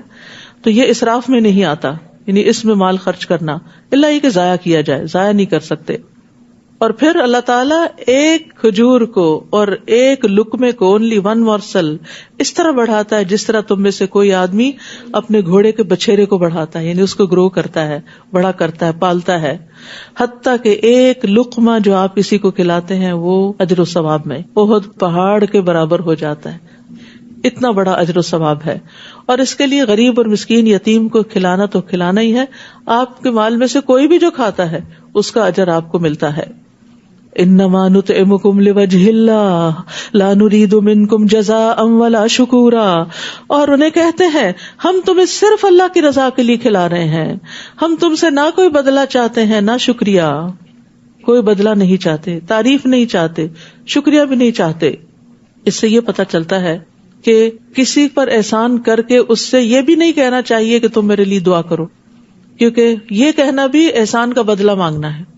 ویسے انسان دوسروں کو کہہ سکتا ہے کہ دعا کریں، لیکن جب کوئی چیز آپ کسی کو دے رہے ہوں تو آپ بدلے میں یہ نہ کریں کہ کوئی تعریف کرے تو آپ کے نہیں، بس آپ دعا دے دیں، تو یہ بھی بدلہ مانگنا ہے. ہمیں اپنے رب سے اس دن کا ڈر لگتا ہے جو بہت منہ بنانے والا، سخت تیوری چڑھانے والا ہوگا. چنانچہ اللہ ایسے لوگوں کو اس دن کے شر سے بچا لے گا اور انہیں تازگی اور سرور بخشے گا. تازگی اور سرور یعنی دنیا میں جو خیر بانٹنے والے ہوتے ہیں ان کے چہرے فریش ہوتے ہیں، کھلے ہوئے ہوتے ہیں، تو یہی فریشنس قیامت کے دن بھی ان پر ہوگی. اور ان کے صبر کے بدلے انہیں جنت اور ریشمی لباس عطا کرے گا. وہ جنت میں تختوں پر تکیے لگائے بیٹھے ہوں گے، وہاں نہ دھوپ کی حدت دیکھیں گے نہ سردی کی شدت. آپ دیکھیں آج کل ذرا سا موسم ٹھنڈے کی طرف جاتا ہے تو ہم کہتے ہیں پھر سردی ہو گئی، ذرا سی دھوپ نکل آتی ہے تو کہتے ہیں گرمی ہو گئی. لیکن جنت میں ان دو کے بیچ میں ہی ویدر رہے گا پرماننٹلی، جس سے نہ کسی کو سردی لگے گی نہ گرمی لگے گی. یعنی اتنی مائنیوٹ چیزوں کا بھی خیال رکھا گیا کہ ٹیمپریچر جو ہے وہ کتنا ہونا چاہیے، کیونکہ ٹیمپریچر کی سیٹنگ اگر ٹھیک نہ ہو تو سارے آرام اور کمفرٹ بیکار ہو جاتے ہیں. جنت کے درختوں کے سائے ان پر جھکے ہوئے ہوں گے اور ان کے خوشے مکمل طور پر ان کے تابع فرما بنا دیے جائیں گے. بڑے بڑے درخت، لمبے سائے. جنت کے درختوں کے تنے سونے کے ہوں گے، موتی اور سونے کی جڑیں ہوں گی، اور ان پر چاندی کے برتن اور شیشے کے ساغر پھرائے جائیں گے. شیشے بھی ایسے جو چاندی سے مرکب ہوں گے، اور انہیں منتظمین جنت نے ایک خاص ترکیب سے بنایا ہوگا. وہاں انہیں شراب کے ایسے جام پلائے جائیں گے جن میں سونٹ کی آمیزش ہوگی. یہ جنت میں ایک چشمہ ہوگا جسے سلسبیل کہا جاتا ہے، اور ان کی خدمت کے لیے ایسے لڑکے دوڑتے پھر رہے ہوں گے جو ہمیشہ لڑکے ہی رہیں گے. جب تم انہیں دیکھو تو سمجھو کہ وہ بکھرے ہوئے موتی ہیں. اتنی زبردست سروس. عبداللہ بن عمر کہتے ہیں کمتر درجے کا جنتی وہ ہے جس کے لیے 1000 خادم بھاگ دوڑ کر رہے ہوں گے. 1000 سرو کرنے والے. ہر خادم ایسے کام پر مامور ہوگا جس پہ اس کا ساتھی نہ ہوگا. ہر ایک الگ الگ آپ کے لیے کام کر رہا ہوگا، تو کسی بھی چیز کا انتظار نہیں کرنا پڑے گا. اور جدھر بھی تم دیکھو تو نعمتیں ہی نعمتیں اور ایک بہت بڑی سلطنت دیکھو گے. ہر طرف رونقیں ہی رونقیں. ان پر باریک ریشم اور گاڑھے ریشم کے لباس ہوں گے اور انہیں چاندی کے کنگن پہنائے جائیں گے، اور ان کا رب انہیں نہایت صاف ستھرے مشروب پلائے گا. وَسَقَاهُمْ رَبُّهُمْ شَرَابًا طَهُورًا. پیچھے آپ نے دیکھا کہ جنت کا ایک چشمہ ہوگا جسے جنتی جہاں چاہیں گے وہاں کے لے جائیں گے، یعنی خود پیئیں گے. دوسرے ولدان پلائیں گے، غلام پلائیں گے، خادم پلائیں گے، اور تیسرے اس سے بھی اعلیٰ درجے کے مقربون کو رب پلائے گا. وَسَقَاهُمْ رَبُّهُمْ شَرَابًا طَهُورًا، اور فرمائے گا یہ ہے تمہاری جزا، اور تمہاری کوشش کی قدر کی گئی، یعنی معمولی نیکی کی بھی قدر کرنے والا ہے. رسول اللہ صلی اللہ علیہ وسلم نے فرمایا جس نے مسلمانوں کے راستے سے ایسی چیز ہٹا دی جو انہیں تکلیف پہنچاتی ہو، اللہ اس کے لیے نیکی لکھ دیتا ہے، اور جس کے لیے اللہ نیکی لکھ دے اس کی وجہ سے اسے جنت میں داخل کرتا ہے. اے نبی، ہم نے ہی یہ قرآن تھوڑا تھوڑا کر کے آپ پر نازل کیا ہے، لہٰذا آپ اپنے رب کے حکم کے مطابق صبر کیجیے، اور ان میں سے کسی گناہگار یا ناشکرے کی بات نہ مانیے، اور صبح و شام اپنے رب کا نام یاد کیجیے، اور رات کو بھی اس کے حضور سجدہ کیجیے، اور رات کے طویل اوقات میں اس کی تسبیح کیجیے. یہ لوگ تو بس دنیا سے ہی محبت رکھتے ہیں، اور ان کے آگے جو بھاری دن آنے والا ہے اسے نظر انداز کر دیتے ہیں. ہم نے ہی انہیں پیدا کیا اور ان کے جوڑ بند مضبوط کیے، اور جب ہم چاہیں ایسے ہی اور لوگ ان کی جگہ پر لے آئیں. ان هذه تذکرہ فمن شاء اتخذ الى ربه سبیلا، یہ قرآن ایک نصیحت ہے، اب جو چاہے اپنے رب کی طرف جانے والا راستہ اختیار کر لے. اللہ نے راہیں دکھا دی، اب جو چاہے پیروی کرے، اور تم وہی کچھ چاہ سکتے ہو جو اللہ چاہتا ہے. اللہ یقیناً سب کچھ جاننے والا، حکمت والا ہے. یدخل من یشاء فی رحمتہ والظالمین اعد لهم عذابا الیما، وہ جسے چاہے اپنی رحمت میں داخل کرتا ہے، اور ظالموں کے لیے اس نے دردناک عذاب تیار کر رکھا ہے. سورۃ المرسلات. نبی صلی اللہ علیہ وسلم اس کو مغرب میں پڑھا کرتے تھے. شروع کرتی ہوں اللہ کے نام سے جو بے انتہا مہربان نہایت رحم فرمانے والا ہے. والمرسلات عرفا فالعاصفات عصفا، ان ہواؤں کی قسم جو دھیرے دھیرے چلتی ہیں، پھر زور پکڑ کر جھکڑ بن جاتی ہیں، اور بادلوں کو اٹھا کر پھیلا دیتی ہیں، پھر انہیں پھاڑ کر جدا کر دیتی ہیں، پھر دلوں میں اللہ کی یاد ڈالتی ہیں، عذر کی صورت میں یا ڈرانے کی صورت میں. ایک ہوا جو ہمیں نظر نہیں آتی کیا کچھ کر جاتی ہے، کیسی کیسی قوت ہے اس میں. تو اس سے بھی سبق حاصل کرو، اس سے دلیل پکڑو. کیا؟ انما توعدون لواقع، کہ جس چیز کا تم سے وعدہ کیا جاتا ہے وہ ضرور ہو کر رہے گی. کب ہوگی؟ جب ستارے بے نور ہو جائیں گے، اور آسمان پھاڑ دیا جائے گا، اور پہاڑ ریزہ ریزہ کر کے اڑا دیے جائیں گے، اور رسولوں کی حاضری کا وقت آ پہنچے گا. بھلا کس دن کے لیے ان امور میں تاخیر کی گئی؟ فیصلے کے دن کے لیے. وما ادراک ما یوم الفصل، اور آپ کیا جانیں کہ فیصلے کا دن کیا ہے. وہ دن ساری مخلوق کا فیصلے کا دن ہے، حتیٰ کہ بغیر سینگ والی بکری کا بدلہ سینگ والی بکری سے لے لیا جائے گا. سب سے پہلے امت محمد صلی اللہ علیہ وسلم کا حساب ہوگا، اور امت محمد میں سے بھی سب سے پہلے علماء، شہداء، اور بہت زیادہ صدقہ خیرات کرنے والے، یعنی جو آگے آگے کے لوگ ہوں گے ان کا حساب پہلے ہو جائے گا. بہت ڈرنے کی بات ہے.